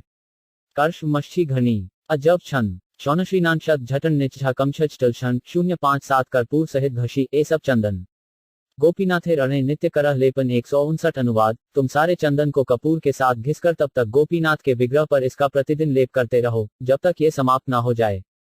धौ श्रीनांश जाम्भात तनक 6 इंशन के एनन फिटल शट टबांत छान श्रीक 070 गोपीनाथ आमार से एक ही अद्भु है। यहाँ के चंदन दिले हबे मोर ताप क्षय 160। अनुवाद मेरे शरीर तथा गोपीनाथ के शरीर में कोई अंतर नहीं है, वे अभिन्न हैं। अतएव यदि तुम गोपीनाथ के शरीर पर चंदन लेप करते हो तो वह मेरे शरीर पर लेप के समान ही है। इस प्रकार मेरे शरीर का ताप कम हो जाएगा। तात्पर्य गोपाल वृंदावन में स्थित थे, जो रेमुना से बहुत दूर है। उन दिनों मुसलमानों द्वारा शासित प्रांतों से कर जाना होता था, जो कभी कभी यात्रियों के आने जाने में व्यवधान डालते थे। अपने भक्त के कष्ट को ध्यान में रखते हुए भक्तों के सर्वोच्च हितैषी भगवान गोपाल ने माधवेंद्रपुरी को आदेश दिया कि चंदन का लेप गोपीनाथ के शरीर में कर दें, जो गोपाल के शरीर से अभिन्न है। इस तरह भगवान ने माधवेंद्रपुरी को कष्ट तथा असुविधा से बचा लिया। छिशा ना छाविड ना कजिश किच्छु मदन विश्वा कबली छंतम टर्छ जाम्भात वक्टन 070 द्विधा ना भावे ना कर ही किच्छु मने विश्वास करी चंदन देह आमार वचने 161। अनुवाद मेरे आदेशानुसार कार्य करने में तुम तनिक भी संदेह मत करो, मुझ पर विश्वास रखकर जो आवश्यक हो वह करो। औ युनि भूषण टन टगोगांथी झांभीना अंशीनांशे स्टबक भटन वांकियशो जाननीना 070 ऐत बली गोपाल गेल गोसाजी जागला गोपीनाथेर सेवक गणे डाकिया आनीला 162। अनुवाद इतना आदेश देकर गोपाल अंतर्धान हो गए और श्री माधवेंद्रपुरी जाग गए। उन्होंने तुरंत गोपीनाथ के सभी सेवकों को बुलाया और वे वहां उपस्थित हो गए। थडक जांच टन थड़े कर्षण छंतम अनरीनांशत जटन मिझा कमर तलशन 077 प्रभुर आज्ञा हेल एड़ कर्पूर चंदन गोपीनाथेर अड्ढे नित्य करह लेपन 163। अनुवाद माधवेंद्रपुरी ने कहा, गोपीनाथ के विग्रह पर इस कपूर तथा चंदन का लेप करो, जिसे मैं वृंदावन स्थित गोपाल के लिए लाया हूँ। इसे नियमित रूप से प्रतिदिन करो। दुंदांतक छन नन छटिल टनोशोन शछिट शीदिन अच्छन जशत डोंग जानजिम तमम शमवन 5078। यहाँ के चंदन दिले गोपाल हरबे शीतल स्वतंत्र ईश्वर ताण आज्ञा से प्रबल 164। अनुवाद यदि गोपीनाथ के शरीर पर चंदन का लेप किया जाए तो गोपाल शीतल हो जाएंगे। आखिर पूर्ण पुरुषोत्तम भगवान पूर्णतया स्वतंत्र हैं, उनका आदेश सर्वशक्तिमान है। वीद कांटन तथाशीनांश शंत्रित्व छन्मन झनी जाननंदी टेशल टम्वटेक मन 078 ग्रीष्म काले गोपीनाथ परिबे चंदन शुनि आनंदित हेल सेवके मन 167। अनुवाद गोपीनाथ के सेवक ये सुनकर अत्यंत प्रसन्न हुए कि गर्मियों में ये सारा चंदन गोपीनाथ के शरीर पर लेप करने के लिए प्रयोग होगा। श्रित्रिकट पुंडे शगित छनहन जांग्र उमा मुंजे टरुच शिव टैट वजन 077 पुरी कहे एड़ दुई घर शिबे चंदन आर्जना दुर्देह दिब्रे वेतन 166। अनुवाद माधवेंद्रपुरी ने कहा, ये दो सेवक नियमित रूप से चंदन घिसेंगे और तुम सहायता के लिए अन्य 2 व्यक्ति और ले लो, उनका वेतन मैं दूंगा। अंडे गच छंतिन टल्स थंछाज घशिश्वा संज्ञांग टभवक जब जानना र कबिगा 071 एटेड मत चंदन देय प्रत्यय घशिया पराय सेवक सब आनंद करिया 167। अनुवाद इस तरह प्रतिदिन गोपीनाथ जी को चंदन घिसकर लेप किया जाता रहा। इससे गोपीनाथ के सेवक अत्यंत प्रसन्न थे। थैडार छन्नन संज्ञांग्र गांव 0 टेंशन झड़ उशांग्र बदीन शुत्री छावनियन 070 प्रत्यय चंदन पराय ग्रावहेल अंत तथाय रहिलपुरी तावपतरन नत 168। अनुवाद इस प्रकार पूरा चंदन समाप्त होने तक गोपीनाथ के विग्रह पर चंदन का लेप होता रहा और माधवेंद्रपुरी तब तक वहीं रहे। वीद कांग 808 नौनानिटन ऐना नियोलाइटल छांजुथीमा आंटन गश्नी 074 ग्रीष्म काल अंते पुनः नीलाचले गेला नीलाचले चातुर्मास्य आनंदे रहिला 169। अनुवाद गर्मी के अंत में माधवेंद्रपुरी जगन्नाथपुरी लौट आए, जहां उन्होंने बड़े ही आनंद से चातुर्मास्य बिताया। तात्पर्य चातुर्मास्य काल आषाढ़ मास जून जुलाई के शुक्ल पक्ष की शयना एकादशी से प्रारंभ होता है। ये काल कार्तिक मास अक्टूबर नवंबर के शुक्ल पक्ष की एकादशी को समाप्त होता है, जिसे उत्थान एकादशी कहते हैं। ये 4 मास का काल चातुर्मास कहलाता है। कुछ वैष्णव इसे आषाढ़ पूर्णिमा से लेकर कार्तिक पूर्णिमा तक मनाते हैं। ये भी 4 मास का समय होता है। ये काल चंद्रमासों की गणना से चातुर्मास्य कहलाता है, किंतु अन्य लोग सौर मास के अनुसार श्रावण से कार्तिक तक भी चातुर्मास्य मनाते हैं। ये संपूर्ण काल, चाहे चंद्र हो या सौर, वर्षा ऋतु में ही आता है। सभी वर्ग के लोगों को चातुर्मास्य मनाना चाहिए, चाहे वह गृहस्थ हो या सन्यासी। इसे मनाना सारे आश्रमों के लिए अनिवार्य है। इन 4 महीनों में किए गए व्रत के पीछे मुख्य प्रयोजन इंद्रिय तृष्टि की मात्रा को कम करना होता है। यह अधिक कठिन काम नहीं है। श्रावण के महीने में हरा साग नहीं खाना चाहिए, भाद्र में दही नहीं खाना चाहिए तथा आश्विन मास में दूध नहीं पीना चाहिए। कार्तिक मास में मछली या अन्य आमिष आहार नहीं करना चाहिए। आमिष भोजन का अर्थ है मछली तथा मांस। इसी तरह मसूर तथा उड़द की दालें भी आमिषाहार मानी जाती हैं, क्योंकि इनमें प्रोटीन की मात्रा अधिक होती है और अधिक प्रोटीन वाले आहार को आमिषाहार माना जाता है। कुल मिलाकर चातुर्मास्य के 4 महीनों में मनुष्य को उन सब भोजन का परित्याग करने का अभ्यास करना चाहिए जो इंद्रिय भोग के निमित्त होता है। रिघूत घान शव शुरीत जगृत शशि छछु गेटक मांझक थेदुकर जाम्रानित 010 श्री मुखे माधवपुरी अमृत चरित। भक्त गणेश सुनाजा प्रभु करे आस्वादित 170। अनुवाद। इस तरह श्री चैतन्य महाप्रभु ने स्वयं माधवेंद्रपुरी के अमृतमय गुणों की प्रशंसा की और जब वे ये सब भक्तों को सुना रहे थे तो उन्होंने स्वयं भी इसका आस्वादन किया। थैडू कटय नीवानंद कबनच विछांग शुत्री मन छागावांशंच नांडी जात 010 प्रभु कहे नित्यानंद करह विचार। पुरी सम भाग्यवान जगते नाही आर 171। अनुवाद। श्री चैतन्य महाप्रभु ने नित्यानंद से यह निर्णय करने के लिए कहा कि क्या इस जगत में माधवेंद्रपुरी के समान और कोई भाग्यशाली है। एवं सांछटन कुछ गौरट तत्थान फल दिनवांट वश जानजी गौरट जानजे तेकल 019 दुग्ध दान छले कृष्ण ग्रौरे देखा दिल 3 बारे स्वप्ने आसी ग्रौरे आज्ञा कईल 172। अनुवाद। श्री चैतन्य महाप्रभु ने कहा, माधवेंद्रपुरी इतने भाग्यशाली थे कि साक्षात भगवान कृष्ण उनके समक्ष दूध देने के बहाने प्रकट हुए। भगवान ने माधवेंद्रपुरी को स्वप्न में 3 बार आदेश दिया। यौत्राथंत्य वर्ग झको थनके शंढेना 8 जमा झत्रिकांग्र कबने झरन चुएंजिला 217 और प्रेमेव शाह प्रकट हैला सेवा अधिकार करी जगत तारीला 173। अनुवाद। माधवेंद्रपुरी के प्रेम के वशीभूत होकर स्वयं भगवान कृष्ण गोपाल विग्रह के रूप में प्रकट हुए और उनकी सेवा स्वीकार करके भगवान सारे जगत का उद्धार किया। यज्ञ लांभी तेजोशीनांश ओज एकल एवनी रौब नाम देशन रौब एफोनगरा कबंची 0187 आर लागी गोपीनाथ क्षीर कईचुरी अतैव नाम हेल क्षीर चोरा करी 174। अनुवाद। माधवेंद्रपुरी के ही कारण भगवान गोपीनाथ ने खीर पात्र चुराया। इस तरह वे क्षीर चोरा के नाम से प्रसिद्ध हुए। करशूर फनिन यौन अटल छड़ांडिल आंटन शुत्री टभमांडिल थम्ब शेषनिल 017 कर्पूर चंदन ग्राड़ अड्डे चढ़ाइल आनना देपुरी गोसाजर प्रेम उथलल 175। अनुवाद। माधवेंद्रपुरी ने गोपीनाथ के श्री विघ्न पर चंदन का लेप किया और इस प्रकार वे भगवत प्रेम से विहोल हो गए। जश्च टक्टर्न कर्शन छन नन जामिट चुत्तान शुत्री मु चार्थ शांटव देश झानिगवाट वो थोल 017 मलेच देशे कर्पूर चंदन आनिते जग्या पुरी दुहक पावे यहाँ जानिया गोपाल 176। अनुवाद। मुसलमानों द्वारा शासित भारतीय प्रांतों में चंदन तथा कपूर लेकर यात्रा करना अत्यंत असुविधाजनक था। इसके कारण माधवेंद्रपुरी कष्ट में पड़ सकते थे। ये गोपाल विग्रह को ज्ञात हो गया। बड़ा एग्ना भग्न थेचु छकच वज्जन अन्नन शंत्री छक लेबम कमजलन जकल 011 महादयामय प्रभु भकत वत्सल अंदन परी भक्त श्रम करिल सफल 177। अनुवाद। भगवान अत्यधिक दयालु हैं और अपने भक्तों से अनुरक्त रहते हैं।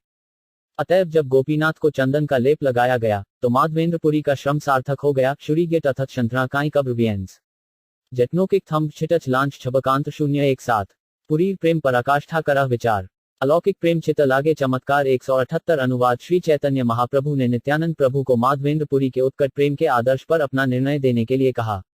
चैतन्य महाप्रभु ने कहा, उनके सारे प्रेम व्यवहार असाधारण हैं।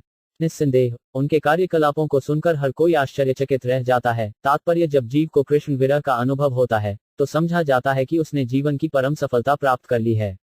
जब मनुष्य भौतिक वस्तुओं के प्रति उदासीन बन जाता है तो वह भौतिक वस्तुओं के प्रति आकर्षण के केवल एक अन्य पक्ष का अनुभव कर रहा होता है। किंतु कृष्ण विरह का अनुभव करना तथा भगवान के उद्देश्य की पूर्ति के लिए उनकी सेवा में लगे रहना कृष्ण प्रेम का सर्वोत्कृष्ट उदाहरण है। श्री चैतन्य महाप्रभु श्री माधवेंद्रपुरी द्वारा प्रदर्शित उत्कट कृष्ण प्रेम को इंगित करना चाह रहे थे। बाद में श्री चैतन्य महाप्रभु के सारे भक्तों ने माधवेंद्रपुरी के ही पदचिह्नों का अनुसरण किया और अपनी चिंता न करते हुए भगवान की सेवा को भंत्रम विवच च्योनी मर्दब फेपांजिंग थाभा वांडी छटक दिछियुन मझर हशैन 17 परम विरक्त मौनी सर्वत्र उदासीन ग्राम्य वार्ता भय द्वितीय सडबहीन 179। अनुवाद। चैतन्य महाप्रभु ने आगे बतलाया, श्री माधवेंद्रपुरी अकेले रहा करते थे। वे पूर्ण विरक्त थे और सदैव मौन रहते थे। वे किसी भी भौतिक वस्तु में रुचि नहीं रखते थे और संसारी बातें करने के भय से अकेले रहते थे। छन छल न टगाशीट नत जानबूझ शौंधका जज दबंग जानशी बुटल छन तहम मांगिश 000 हैन जन गोपालेर आज्ञामृत पाया। सहस्त्र क्रैशासी बुले चंदन मागिज्या 180 अनुवाद। गोपाल जी का दिव्य आदेश पाकर इस महापुरुष ने मानकर चंदन एकत्र करने हेतु हजारों मील की यात्रा की। डांटक वटिश उयु ऊप मानशिवा नाशांग न छोंझुन इन न छांगवकी लन याग 007 भोके रहे तबु अन्न मागिजा ना खाया। हैन जन चंदन भार वही लजा ग्राय 181 अनुवाद। पादवेंद्रपुरी ने भूखे रहने पर भी किसी से खाने के लिए भोजन नहीं मांगा। इस विरक्त पुरुष ने श्री गोपाल के निमित्त चंदन का भार वहन किया। मतवंक एन जम तछाना विटननक करशत शौटन क्षेत्रदेव थडे जानन न थछुत 004 मनेक चंदन तोलाभिषेक कर्पूर गोपाले परायब एड़ आनंद प्रचुर 182 अनुवाद। अपनी निजी सुख सुविधा की चिंता न करके माधवेंद्रपुरी एक मन चंदन लगभग 82 पौंड तथा 20 तोला लगभग 8 औंस कपूर गोपाल के विग्रह को लेप करने के लिए उठा लाए। यही दिव्य आनंद उनके लिए पर्याप्त था। उकटनत नानी गौंटत पननम चर्चिश छाए अफदिन ब्रांच शम टंथांश 007 उत्कले दानी राखे चंदन देखे जा ताहा इढ़ाई राजपत्र देखा जा 183 अनुवाद। चूंकि उड़ीसा प्रांत से बाहर चंदन ले जाने पर प्रतिबंध था, अतएव चुंगी अधिकारी ने पूरा चंदन अपने पास रख लिया, किंतु माधवेंद्रपुरी ने उसे सरकार द्वारा दिया गया विमोचन प्रपत्र दिखलाया, जिससे वे कठिनाइयों से बच गए। मृष्ठ टग्न पृथ्व शेष उईडी झाशांत का घटत छन मम निव नानशी और विछांत 08 मलेच देश दूर पथ जगाती अपार केमते चंदन निभनाही ये विचार 184 अनुवाद। माधवेंद्रपुरी वृंदावन की लंबी यात्रा के दौरान मुस्लिमों के द्वारा शासित एवं अनगिनत पहरेदारों से भरे हुए प्रांतों से गुजरते हुए तनिक भी चिंतित नहीं हुए। जदल अकवय नानशी घानी ए आनफिटच उशाशी एनजान वबू छन तन लक्का गॉडिटेड 007 सणे एक वट नाही घाटी दान देते तथापि उत्साह बढ़ चंदन लजा ग्रायते 185 अनुवाद। यद्यपि माधवेंद्रपुरी के पास एक छदाम भी नहीं था, किंतु वे चुंगी अफसरों के पास से निकलने के लिए तनिक भी भयभीत नहीं थे। उनका एकमात्र आनंद गोपाल के लिए वृंदावन तक चंदन का बोझ उठाकर ले चलने में था। थैगोइट अर्थनमन थडे चद्धाम आंछांग्रा नीरज मु 4 अविश्रानटी नाकट विहात 007 प्रगाढ़ प्रेमेर एड़ स्वभाव आचार निज दुहक विघ्नादिर ना करे विचार 186 अनुवाद। उत्कट भगवत प्रेम का यही स्वाभाविक परिणाम होता है। भक्त निजी असुविधाओं या विघ्नों पर विचार नहीं करता, वह सभी परिस्थितियों में भगवान की सेवा करना चाहता है।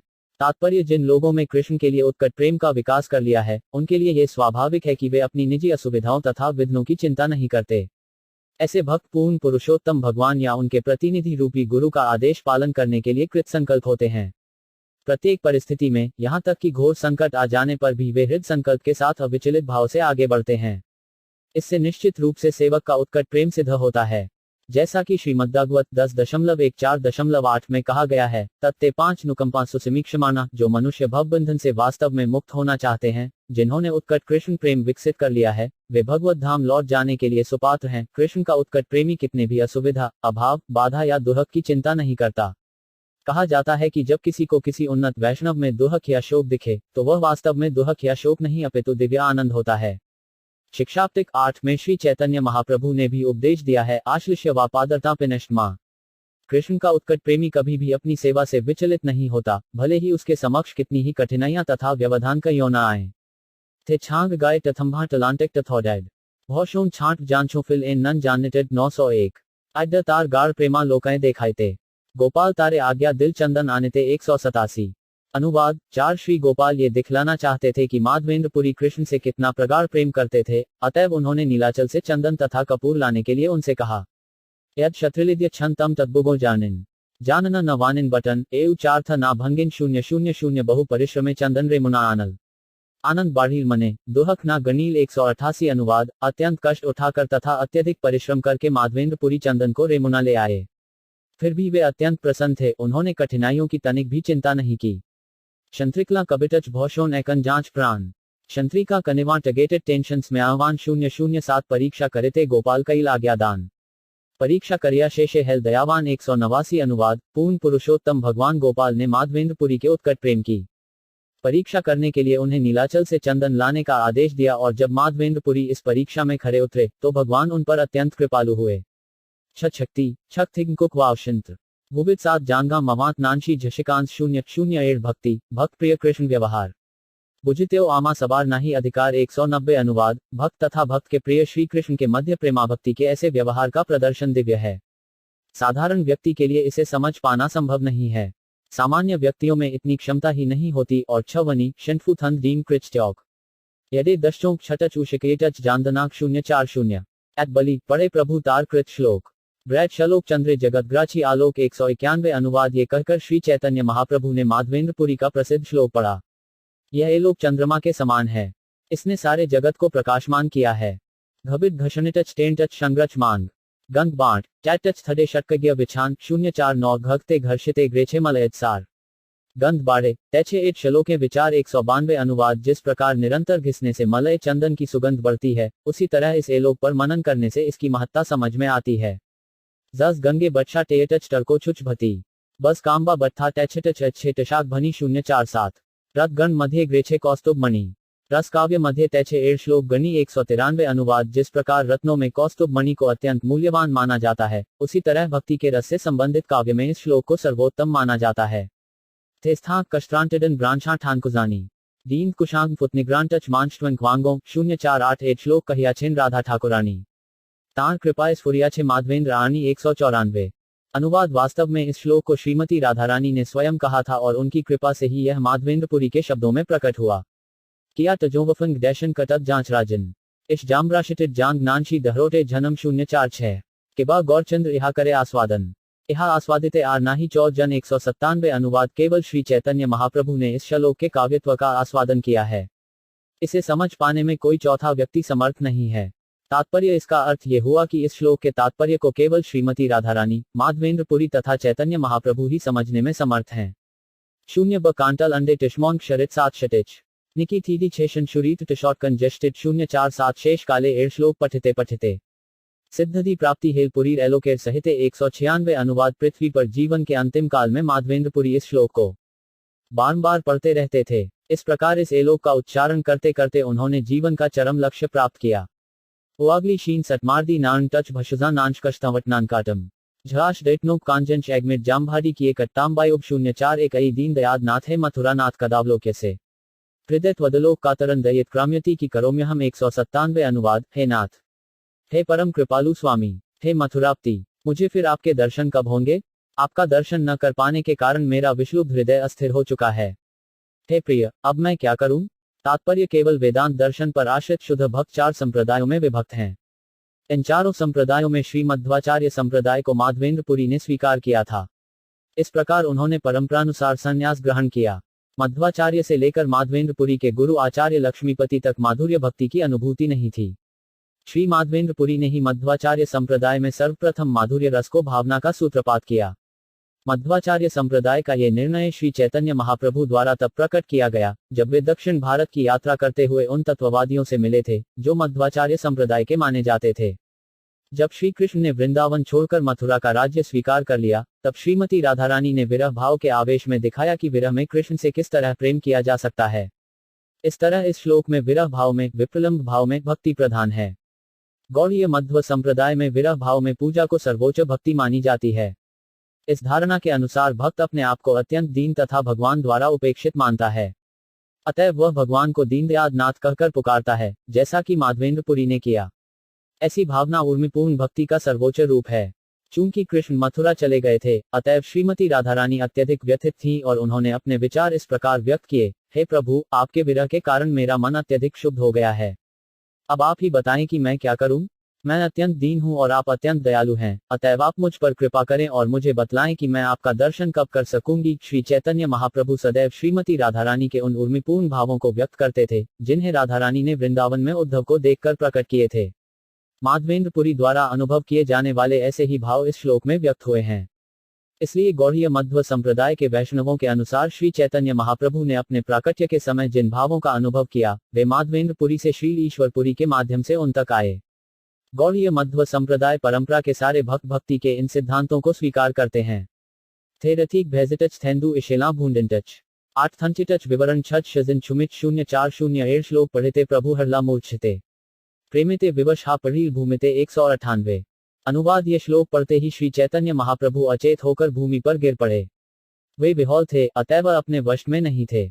जान कटच टकांटन कबनी मिल निवानना कन्नन कवनिशा ऊ फट शोभ छच 044 आस्ते व्यस्ते कोले करी निल नित्यानंद क्रंदन करिया तबे उठे गौरचंद्र 199 अनुवाद। जब श्री चैतन्य महाप्रभु भावावेश में भूमि पर गिर पड़े तो नित्यानंद प्रभु ने तुरंत उन्हें अपनी गोद में उठा लिया। तब श्री चैतन्य महाप्रभु क्रंदन करते हुए फिर से उठ बैठे। थंडवानान छेन फेटी शेडी छेछी थांग्रा छात्र कबच्य शंटम कांटन मानदच शौब 400 प्रेमोन्माद हैल उठी इति उति धाय पुडलार करिए हासे कांदे नाचे गाय 200 अनुवाद। प्रेमोन्माद प्रकट करते हुए महाप्रभु हुंकार करते हुए इधर उधर दौड़ने लगे। कभी वे हंसते, कभी रोते, कभी नाचते और कभी गाते थे।